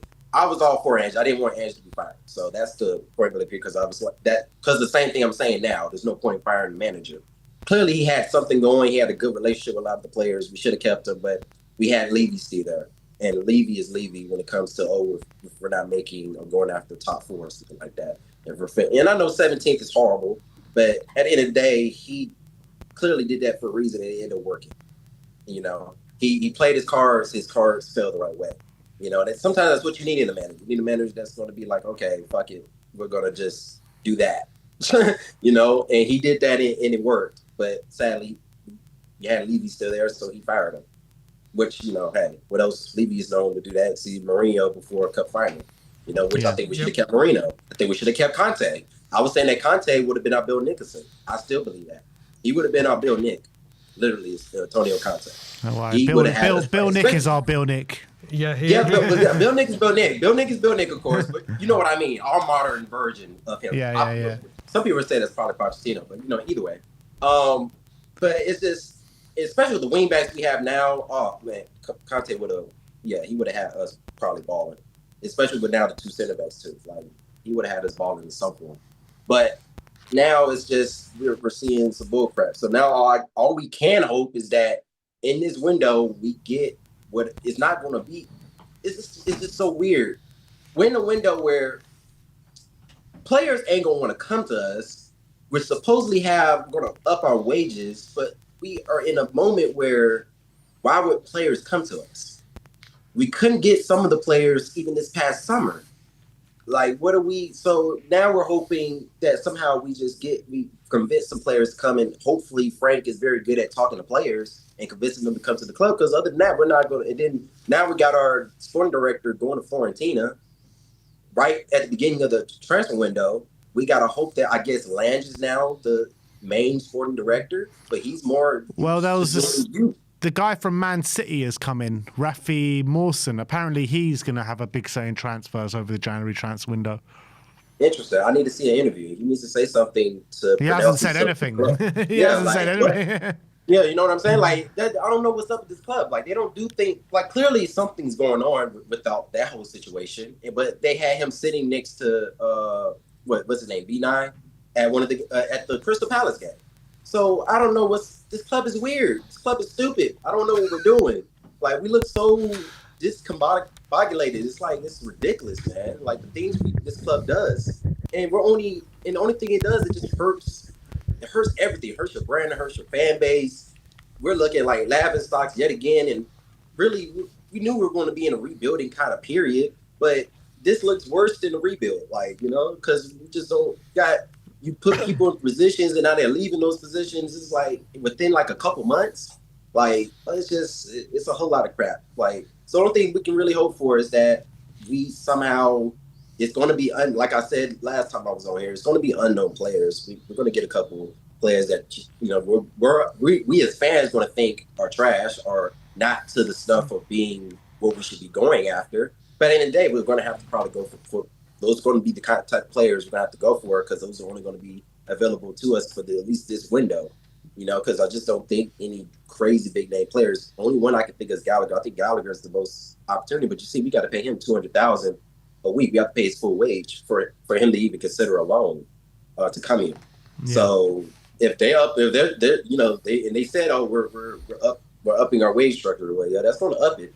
You know, so if they're prepared to do that, we need and like Ben was saying, like we need like Brian was saying, Brian.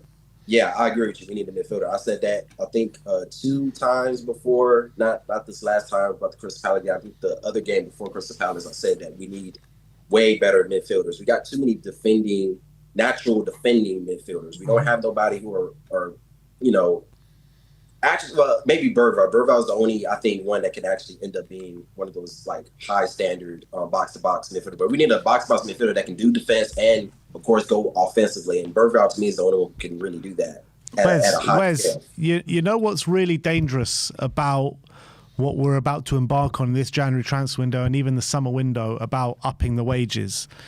Yeah. If we don't play our cards right in this, and we are going to give the wages, which they say we're going to give, and break the wage structure and give this one 200 grand and give this one 250 grand. If we don't get these transfers right, we are going to be stuck with a bunch of players that are not good enough on high wages and not going to want to leave. So that is the big problem that we've actually got, because if we can't attract these top caliber players, we're going to be stuck with these substandard players that are going to be stuck on these high wages. But then you look at it as well, what we've done with Biff prior is we've bought people like Solanke, where we've outlaid a massive transfer fee to put them on the cheap wages, and then we've lost out on the transfer fee because we've paid over the top to get a cheap wage in. And then if you look at it now, if we were at a point to sell Solanke, there is no way we're getting anywhere near 65 million back. No. So the thing is, it's easier to sell those players even at a loss, because those players want their wages matched at another club. You know what I mean? So it's actually easier to get those players off the books. That's why they've just got to get it right. They've just got to. They have to get it right. Like, we have to get it. Like, I completely agree with that. Like, we have to get. But that's the whole thing about the manager. It's up to the board and what their plans are. Do they believe Frank is the guy to go forward with the players he's about to choose this window that we're going to start accumulating to make his squad? We have to be completely okay and say, yeah, he's the guy, regardless of what the situation is currently, that he's going to mold this team to what he wants us to play like. And we're completely okay with wherever players he's bringing in, even if they're not the name brand players that probably should be coming to us, but we're not able to get at this moment because of the situation until, you know, he makes things better with just getting whatever player he needs to fit different skill sets. Because right now, I think what he's missing is different skill sets to how he's trying to play. I mean, And I'm also still, sorry, Wes. You finish, bro. no, and still, I don't even know what we're trying to play. That's still, I'm keep saying that each time I come here, I'm still until I finally figure out how we're trying to play. I'm gonna keep saying that. But Brian, go on with you. No, I was going to say this is what you got to look at when we're talking about the wage structure or the players coming in. Whether it be Frank signing them or Frank's gone in the summer, if you sign like Benison and Ruben Neves or me and Conor Gallagher, that's the type of player that any manager coming in will go, right, I can use that. Like everyone talking about Arnie Slot last season with Liverpool. He did incredible, but he came into a team that plays attacking football. He may not have liked all the players, but he knew he had the nucleus of a team because they stuck with the same principles and philosophies and could go, right, I can use these players because they could do this. That's what we've got to look at. We've got to look at as well, I think if we were to get a Gallagher, a Neves, a Wharton, a Morgan, whoever out of those four, not saying one of them will sign, I think any manager that comes into the football club will be able to use them in whatever strategy that he needs. And that's what Spurs need to look at. We need to stop looking at, right, this is going to do for this, but what about if we go down this route? I think we need some players that can play multiple. Yeah, and that's the whole key too. But I also agree with some of the fans that were on just earlier saying, Thomas Frank doesn't play the Spurs way, and he doesn't. He doesn't play the Spurs way. We had a manager that he did ultra the Spurs way with Ange, like he did ultra Spurs way, which he did attacking. But to be honest with you, I understand that a lot of people had their problems with Ange or whatever. They didn't agree with it, but he ended up. What he said was true. He said, "Hey, I won trophies my second year. I'm going to do it for Tottenham." He did it. We should have backed him, but now that's hearsay. We're past that now, and it's like, damn, So we have to just go through what we're going through right now, and now we got to just hope that whoever they done chose in this man Frank, I'm not too sure of him now. Every time I see his face, he's getting on my nerves now. Sadly, he's just. He's killing me, bro. Like then he's saying weird stuff in the press conferences, and I look at I forgot the journalist's name. He has his own YouTube channel, the big one that covers Spurs. Yeah, Ali Gold. I look at Ali Gold. Ali Gold confused too, man. When you start seeing he's confused, that's when like what's going on, bro? Like every time and it happens every time we're about to either fire a manager. It always Ali Gold is like, I don't give what Tottenham is doing, and then next he's fired. So I don't know. It could happen. So I don't know if this keeps going. But right now he's technically he got 2 good results these last 2 games, so they're not gonna fire him now. But we just gotta hope that wherever comes out of his transfer window is good enough. It fits whatever plan he's trying to do, and hopefully whatever players we get in fits the skill set that he's looking for to have us start playing decent. Again, at least decent. Where we're able to snuff our game and be competitive in some form. And then we just got to hope that, like he said in the press conference, Lincoln's coming back at the end of the month. Great. If he actually comes out there and starts scoring goal, because he wasn't doing nothing either when he was back. He didn't have too much of opportunity this year, but, overall, Lincoln hasn't been doing nothing too crazy either. It's been a problem for a long time that we just haven't been able to score goals on a good, consistent margin. That's just been the case, really. Even when Ange was over the team, we struggled a lot with passing play. We were complaining about players not making 5-yard passes even then, Mm-hmm. But I say then we had probably more of an injury riddled squad even then. So you can say that probably is one of the points. But it's a lot. It's a lot. And I don't know. But I know we're going to keep on watching and keep on supporting because that's all we really can do. But this ownership, they got to figure out what do they want this club to be. Are they just here for the profit margins? Or are they here to actually have a winning football club that actually competes for stuff? Or are we going to be a cup team? But make sure you tell the fans that before we start paying for, you guys start paying crazy ticket prices. Let us know late, what mate. you're trying Too to late. be. I'm locked in for life, mate. Yeah, I know you're locked in here. Y'all true. I know y'all pay crazy money, but I'm just saying, like, just in general, just tell us what the plan is. Like, what do you want our club to be, man? Like, you trying to just have us be cup team like we traditionally been our whole history, or you trying to take us further than that? Like, just stop playing with us, bro, because we do the whole branding thing like we are a big club, but we're not acting like it. We're just not. And haven't done for some time, Wes. Yeah, sometime. Thank you for coming on today, my bro. Yeah, New but Year. hey, we're gonna keep on supporting though. We're gonna keep supporting. Hey, Always, it's on to we'll the always next. be there, It was just a mate. draw. We'll always be there. Luckily, it was a draw. We didn't lose, so it's on to the next. But come on, Spurs. Happy New Year, my friend. Happy New So, Year. Happy New Year. See you later. That was Wes the King. And next up is Mikey. Long time no see, Mikey.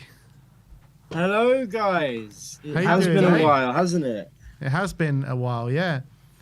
No, How you- sorry about that. I've been busy, but I'm back after that. I had to. I was frantically on my way home from the pub, searching for different ways I could get on the stream without paying the membership fee again. And luckily, I found it. So thank you for making it available without any contribution from my bank account. How are you guys doing? All good, buddy. All good. Going through the motions, mate. I've heard. I've been hearing. Me too. Luckily, my thoughts have somewhat simmered since the full-time whistle a couple hours ago now, but it's still it was still a very bad game even by Thomas Frank's recent standards. Yeah, talk to me about it. I say talk to me about it. I mean, what actually happened in that 90 minutes of football? Because I don't remember a thing. I was about to say, do you realise this fan show, we have hardly... There was nothing to talk about. Exactly. So you know when the ball was kicked, I can't really remember, and then something happened at the end. The full-time whistle went. That was all that happened in the game, really. Wasn't a whole lot to. There's not a whole lot to report because the game was turgid. It was awful. I was in a pub with one Spurs fan and one Brentford fan, and the Brentford fan genuinely fell asleep. I'm not even kidding. He fell asleep. Now, he was a gentleman on the older side, but he fell asleep nonetheless. That's insane. It was one of the worst games I've seen, and this is coming off the back of me just buying 2 tickets to go and see Spurs versus Dortmund and Spurs v Villa in the cup and in the Champions League and Cup. So I feel bad about making those purchases now. But yeah, exactly. Why waste your money on that when you could buy a We Are Tottenham TV membership, mate? Exactly. Well, to be fair, that probably would have been a year's membership worth. Exactly. To be fair, the cup tickets, because I still count as a young adult, it's only a tenner. So I'm going to see enough. Spurs Villa for a tenner. But we'll see you there, Mikey. The Champions League game versus Dortmund was a Christmas present for my father, and it was not a cheap endeavour. So no, it doesn't sound like it, mate. Tickets for that game were very expensive. Now the Category B, thank God, it was the disgrace that they were Category A in the first place, but that's neither here nor there. It's a disgrace they're Category B, to be honest. The club being financially reckless and unappreciative of fans is nothing new, is it? So, no, what I find so insane about all this is that I don't think it's a point we've hammered home. We were chanting about Aaron Lennon, Eric Dyer and Dele Alli throughout the game when your performance is that bad that you're counting it. Not even from yesteryear. These are like Eric Dyer joined in 2014. Dele left 5 years ago. Aaron Lennon left 10 years ago. We're chanting about them in the middle of a game against Brentford in Big 2026. That's insane. Started up. No, I think that shows Mikey, you where can you blame the away fans for just trying to have a bit of fun?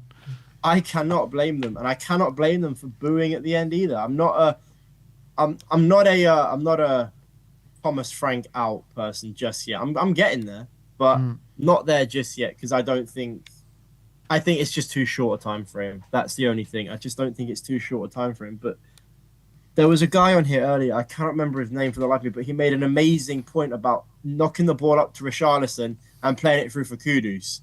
We don't have Kane and Son to do that anymore. We have Richarlison and Kudus. It's quite a stark contrast because you knock the ball up to Kane, he's good enough to play it through, and Sonny will finish 9 times out of 10. Now, we're looking at quite possibly the most uninspiring crop of attacking talent we've had in 25 years. I think longer. Yeah, I think longer. ever.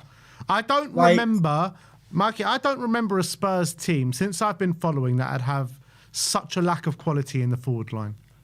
There's always been one. There's always been one star. Yeah. There's always... We had Sonny. We had Kane. Before that, we had Bale. Before that, I know Adebayor wasn't a world beater, but he was still good. We had Crouch. We had Defoe. We had, go back further, we had Sheringham. We had Klinsmann. We had Hoddle. We had Gazza. We had Ardiles, Villa. Maybe when we sold Berbatov and Keane and Defoe, you know, all in that short space of time. Maybe then. Well, mate, we had Fraser Campbell. Oh, there you go. and then Bale showed up. Don't diss Pavlyuchenko. No, I genuinely. I loved supercalifragilistic Roman Pavlichenko. He I would loved do a him. bit now. He would do a bit now. He would be, but anyway. And look, the thing is that, and talk about the transfer side of things as well. It was talking, and someone was saying like, if you get a call from Thomas Frank, would you want to join? And again, I'm not an Ange Harper. I think we made the right decision sacking him. I know that's not popular amongst, but I think we did make the right decision. But it's popular. It's popular in this room. Okay, I believe it was the right decision. I've spoken to a lot of Spurs fans and they don't seem to think so. But I think it was the right decision because, sorry, I just got my little White Hart Lane sign. Because the fact of the matter is he could give one phone call to a player and they would join. That was one of the biggest. So get him in a positives. sporting director. I don't know why we didn't, and we're losing Paratici to the bottom place team in Serie A. Does that scream confidence in the boardroom to you? It doesn't to me. You know, Yeah. we're losing it like Wolves. The Wolves of Serie A have poached our sporting director. I don't think that's talked about enough. Just how bad Fiorentina have been this year for them to steal Paratici from us. When we've got the guy coming in from City, fair enough. We've got like Johan Lange, who's quite possibly the most useless person in that boardroom, and there's a lot of useless people up there. He hasn't done one good thing, genuinely, and Brought in Lucas Bergvall. yeah, no, that's true with his Danish connections, I guess, but Swedish, sorry. Either way, I'm just a bit disillusioned. I'm not been a Spurs supporting fan for nearly as long as you guys. Not that I'm calling you old, but I've been here since 2015, right when Poch was starting to. So I've lived through the best modern years of Spurs, I dare say, under Pochettino, the proper golden years, and I haven't felt more stark contrast even under Antonio Conte in 22-23. I haven't felt such a stark contrast between Spurs of even 5 years ago with the counter-attacking side that we had under Jose and Conte. I feel so disillusioned. I watch the Spurs team. I think, it's ambivalence. It's not even vehement disagreement. It's just ambivalence, and that's the worst part. I'm apathetic to whether we win or lose. Mikey, sorry, but I was about to say the thing you've said with all the managers, as the caller said before, all those managers that you mentioned had a Harry Kane and a human son. They had something about them. They had a player. They had two of the best players in the world. Now we don't. That's it. That's it's a huge problem because we always knew those two would need one opportunity, one moment, 1 second, and it will turn the game on its head. Whereas now, obviously, we're in a place, and Frank has got to sort this. He needs some support. He needs, I mean, like you said, the attacking flair.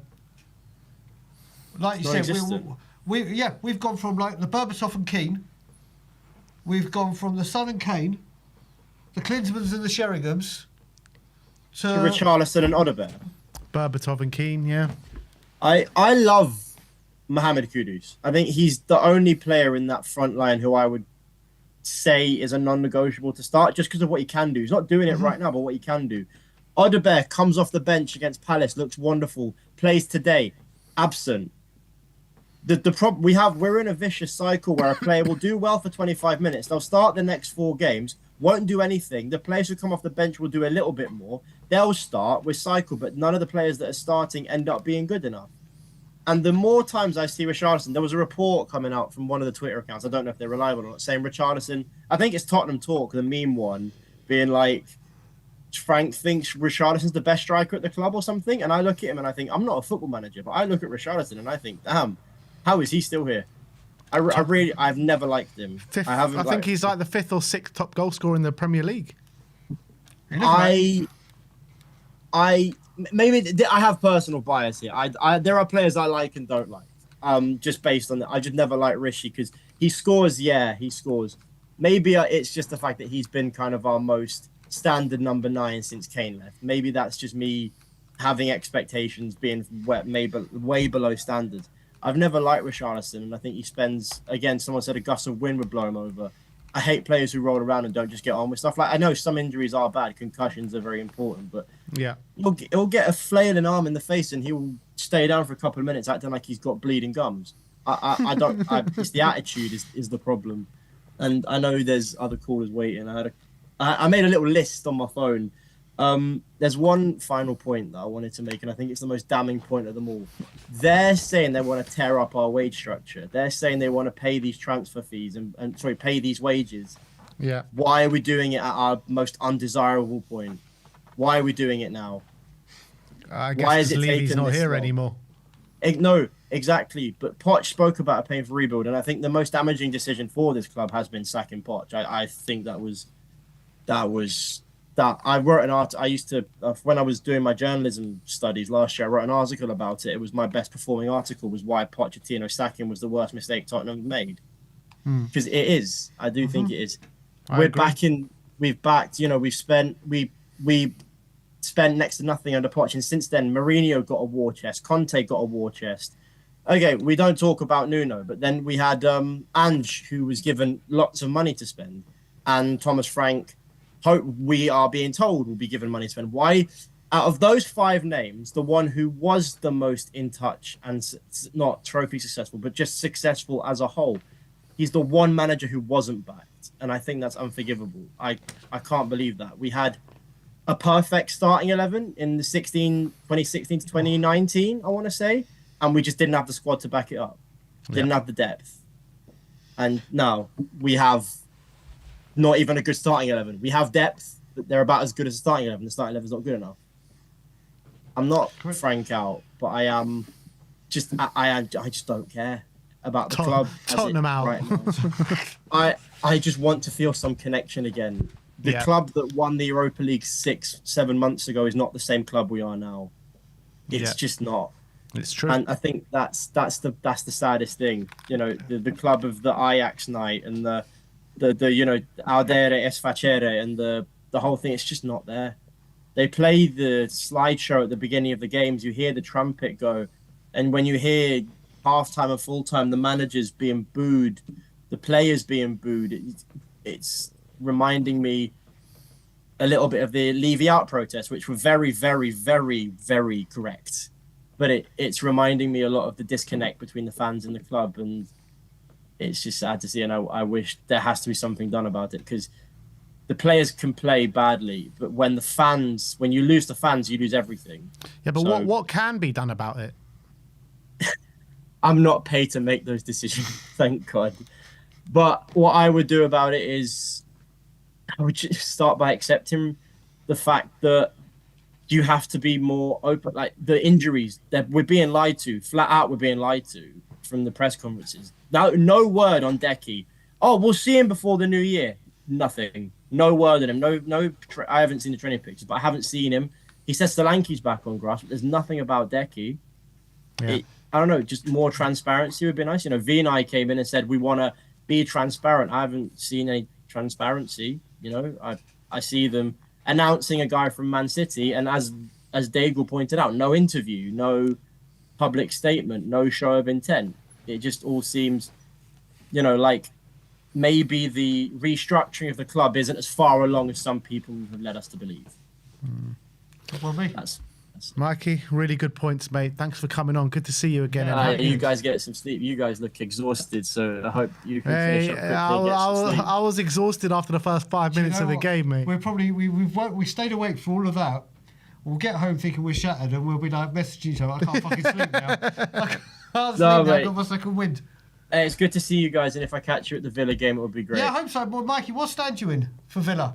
For Villa, I'm in the south stand again. Always south. That's exactly where we are. Nice. I'm always by the front though, like right down the front. That's where we are for the Villa game, aren't we? Yeah, we are. Yeah. I will. You know what? I'll give me 1 second. It's on my ticket. Hang on. I think we're in the corner by the east stand, aren't we? Yeah, we're in the southeast corner. I'm block 256. I'm kind of towards the western end. Okay. Hopefully if I see you. If not. Good to see you guys again. Have a good day. Happy New Year, my friend. Happy New Year. It's been a long time since he's been on. A very long time, yeah. All right, let's keep going. Let's go to Shaz. How you doing, Shaz? Big up, Shaz. How are you guys? Oh, 1 second. I seem to have done something here. Yeah, he's frozen, my friend. I'm having more issues than I should be having.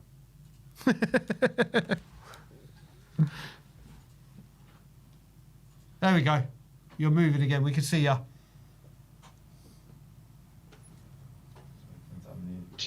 Shaz, where There are we go. you, mate? Can you guys Where hear are me? you? Can you guys hear me now?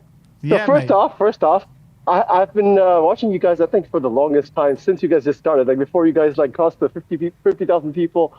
I've been watching all of your you and Sim kind of like become what you guys are now today, which is like a real fan voice for all of our friends. So really, I'm happy to see you guys. But all this time, I've only called in one time, which was at the first, like, I think, month. I've been listening to all this analysis you guys do, and I've been wanting to have an input, but I've been waiting until Brian was on. And the reason for that, Okay. obviously, Let's is do this. Let me put no, my no, no. earphone- Let's do I'll this. I'll do one better. I'll do one better. More so. Where am I? Yes? Are you I am- outside the Scotland I am- Yard?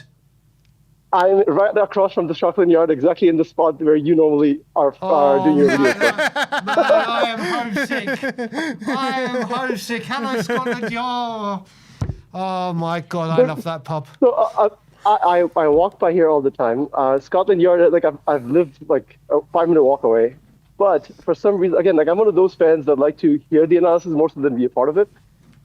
So in that sense as well, like I've gone to the Scotland Yard once or twice, but I haven't really gotten to meet you or any of the guys that have been in Scotland Yard. I'll make more of a point of doing that.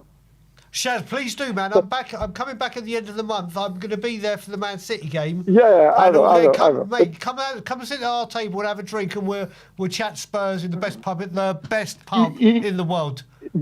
Dude, I completely agree. Even better than that, I go to London maybe 2 games or 3 games a year, and I'm a Tottenham Hotspur fan.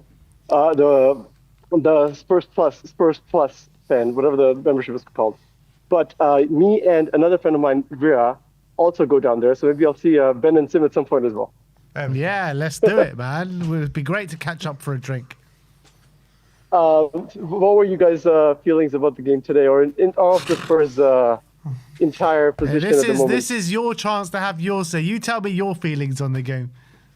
So again, coming back to hearing all the different points of views over the last few years, this is what I think is my problem with the Spurs, and where we are and what we can do about it. So basically, like the bigger question that you guys ask everybody. Our motto is to dare is to do. Mm-hmm. I was not born a Tottenham fan. I chose to be a Tottenham fan. This happened at a Tottenham versus Chelsea game. You remember the 5-2 at the White Hart Lane? Yeah. On New Year's So I was Day. going 5-3. Yeah, I did. 5-3. Yeah. I did. So I didn't even watch Tottenham at the time. I was not even watching Premier League at the time.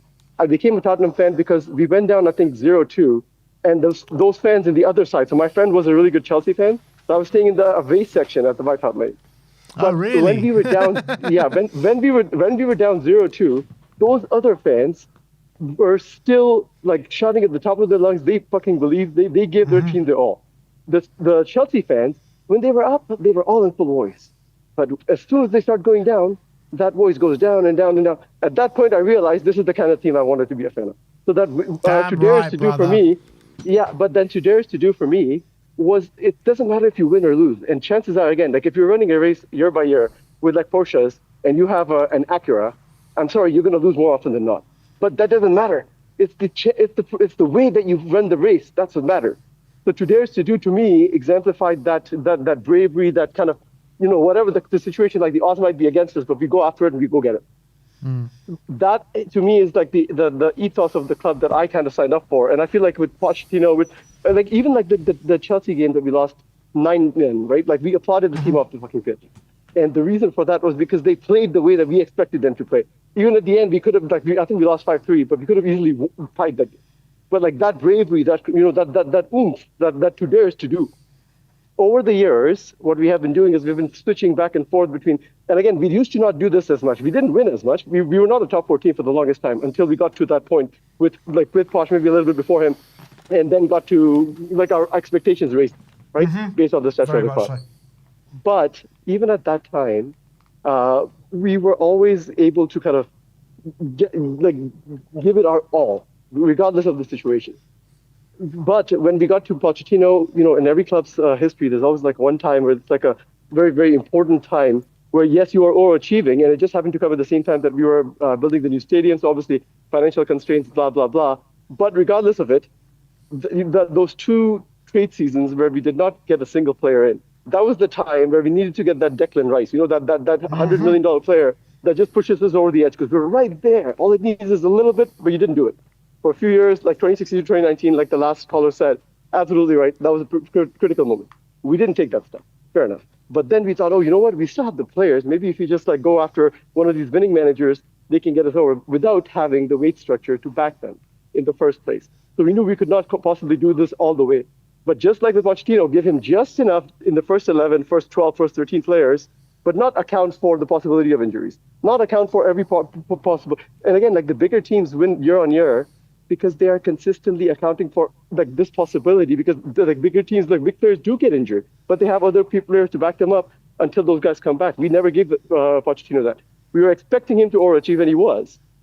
Even later on, when we went for Conte and Mourinho, again, we gave them the minimum of what we need to give. As a club, since Enoch has come in, that this philosophy that we have had in our history of to dare is to do no matter what the situation, whether we have the means or not, whether we have whether we have an Acura or they have the Porsche or not. But now what's happened is Enoch, when they came in, again, they're a very business-minded personality, and I have a business as well. So it's like at the end of the day, it comes down to your bottom line. If they need to spend any more, like return on investment, right? Like if they spend $200 million, $300 million every trade season, like everybody else does, they have to make the Champions League. They have to get that income in from a business perspective, right? Like I'm not saying from a footballing perspective right now. But then that automatically, by definition, means that they're pragmatic by their very nature. That's how business works. I will not put any more money in if it won't give me more return on investment than I have to, right? But so our very ownership by its very nature has been pragmatic. Our philosophy, our very ethos is very, go, like bravery. Don't be scared. Like don't hold back. Don't be worried. Don't be pragmatic. But we keep going back and forth between these managers. We finally got one, and that got us going in the right place, all in the right direction, at least initially, Postecoglou, right? And it's not. I'm not saying he was the best coach for us or blah blah blah whatever. But he got all of us going in the same direction. Team was doing well. We had to spend money on the players. It doesn't matter if it was like the right direction at the end or not, but at least we started going in the right direction, and against all odds. So to me, like the way that the club works, and again our injury history and blah blah blah, against all odds, we won, right? Whether we deserved to or not, we were 17th in the league, fair enough. But at least we had a direction that we were going in, and like it seems that like by winning that trophy, we had overcome something, and we were finally going the right way.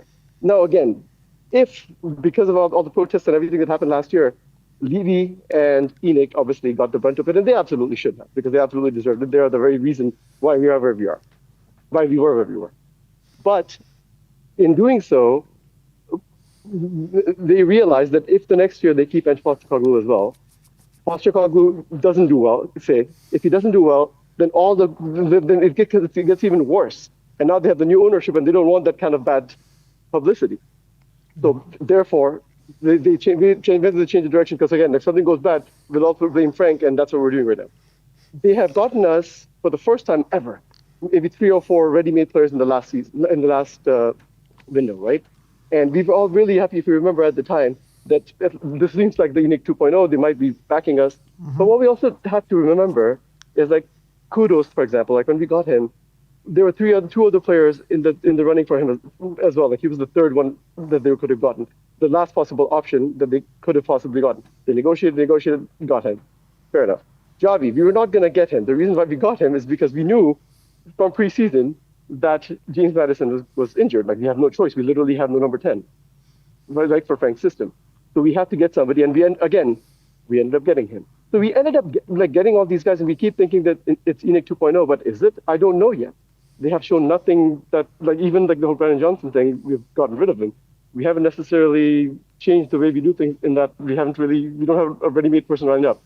So they've done nothing to actually show us anything yet, right? And I'm very much of the kind of person that, like, if it smells like a rotten egg, if it looks like a rotten egg, it's probably a rotten egg.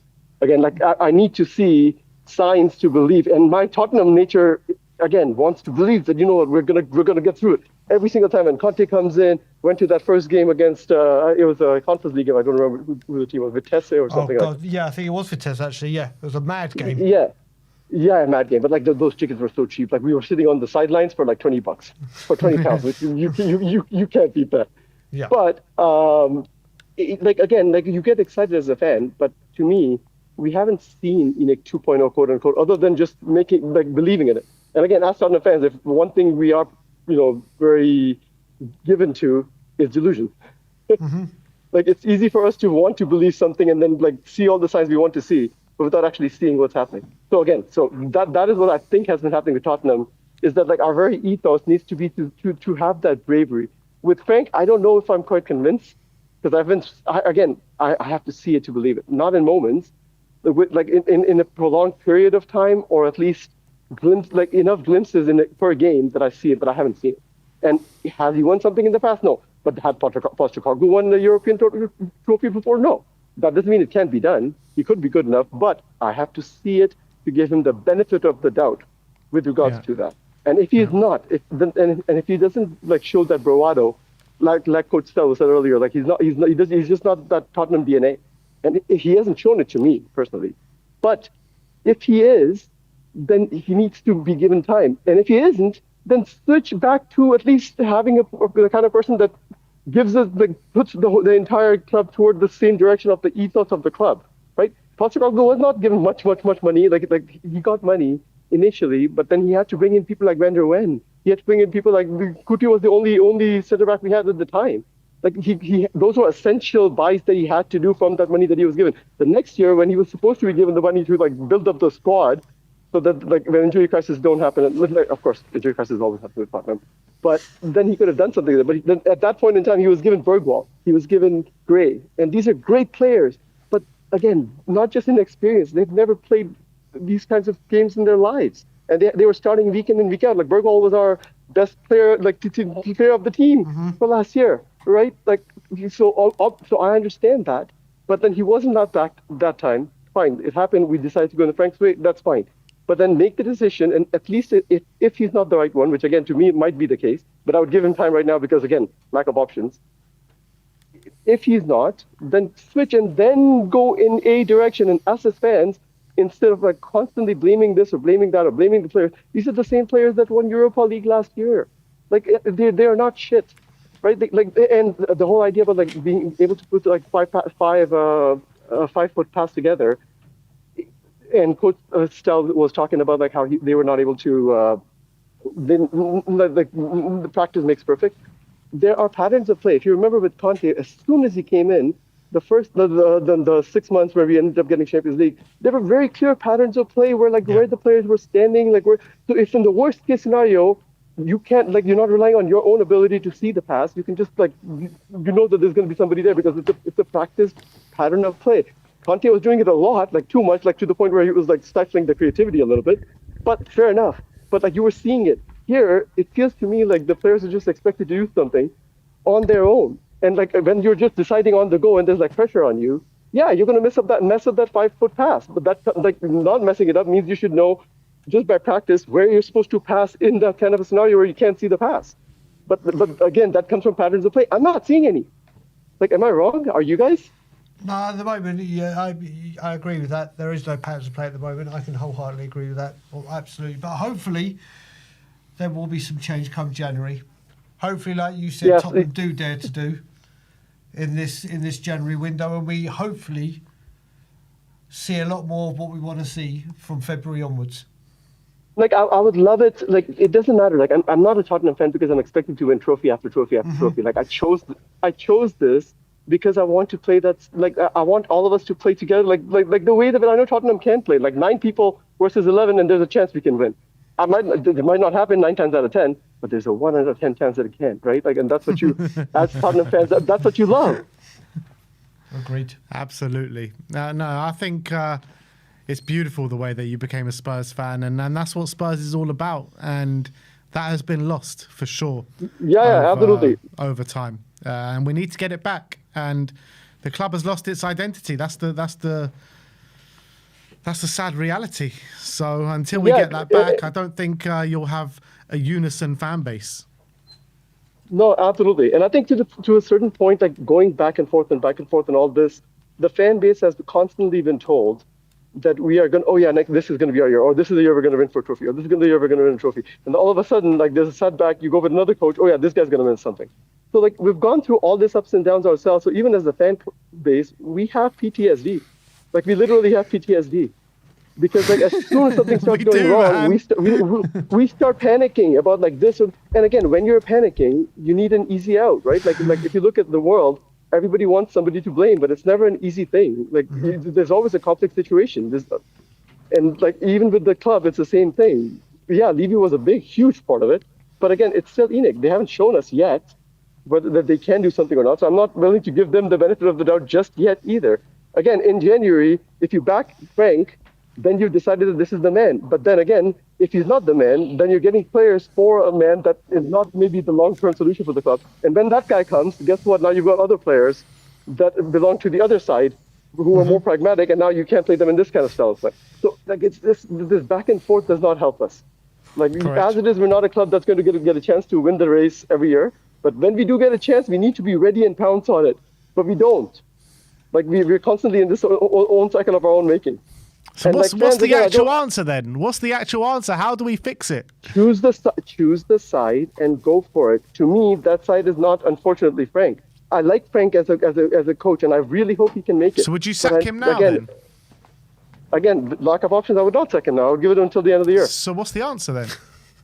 Chicken or the egg? Chicken or the egg? Right now, this is the answer. We have made our bed. We have to lay in it. Okay, fair enough. So we're fucked, basically, is what you're telling me. January the 1st, let's have it. At the moment, we are. That's just the core sense of the.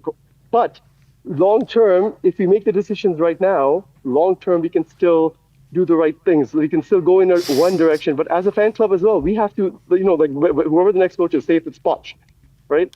Like we have to make sure to back in, like not just do this PTSD thing with every single coach, because then we start putting pressure on the club, and if it's a new coach, then obviously the coach is going to get the brunt of it, right? If it's not, it used to be Levy, now Levy's not there anymore. Who are we going to blame? And again, so as a fan group, back him. If it's Thomas right now, then let it be Thomas right now for the whole year, and let's back him. I don't see any reason to expect anything, so I have to say, like I expect very little from us in general. But that's fine. I'll take it as long as long term we are going towards something. But when that long term comes, we as a fan club has to like just back him and not like have to use this. Like again, it's hard for a person that is PTSD to realize and then do something about that PTSD when it gets Shaz, we're all damaged, man. We're all damaged goods, us first fans. but in some sense, that's kind of like the joy of it as well. Like being able to listen to you guys, have therapy. Really, like it's what brings all of us fans together. So there's like a good side to that too. Yeah. I struggle to see where the good sides come a bit sometimes, but Shaz, great call, man. Thank you so much for coming on. Shaz, do me a favour. Nice to see you guys. I will see you guys, and I'll see you in Scotland Yard. Shaz, what is it? January the 1st today, or February the 1st? I'm there, Man City. I'll be there from when I'm back. I'll be there every game. Please come down for a game. Come and fire me. It'd be great to sit down and have a drink with you. Will do. All right. See you. All right then, buddy. Take care, my man. See you later, Shaz. Happy New Year to you, mate. Happy New Year. Man, I just got so homesick. Just seeing the outside. He was in your spot, mate. He's literally, as soon as he said, "Can you see where I am?" I just had to look a bit sideways, and I could see the SC. I thought as soon as he came on, I thought I recognised where he is. That alleyway looks familiar. Yeah, I was like, mate. But I tell you what, if he had been out, there's times where, like, I say to Sammy, "Please get me on quickly," because I stand out there sometimes for like half an hour, 40 minutes in like minus 15 degrees, trying to get on. But fair play, man. We started with Canada, we ended with Canada. Yeah, and then you're going to Canada. Oh, 28 days. Yeah. 28 days. Oh, well, that is your 2.5 hour therapy session done and dusted. We'll be back in the studio tomorrow for an action-packed day of content looking at that game or whatever it was. Looking at that. Yeah. And looking ahead as well to the Sunderland game on the weekend. So, Brian, big up to you. Big up to you, brother. As well, I'm going to put the link quickly in the chat if you want to submit your player ratings. That will be used on the player rating show tomorrow. So there's the link. All you have to do is submit your ratings, and all of your ratings will be averaged out, and we'll bring them up as we do our ratings as well. But that is it from us today, people. We'll see you all tomorrow. Like, subscribe, and comment. Happy New Year. And as always, come on, you Spurs.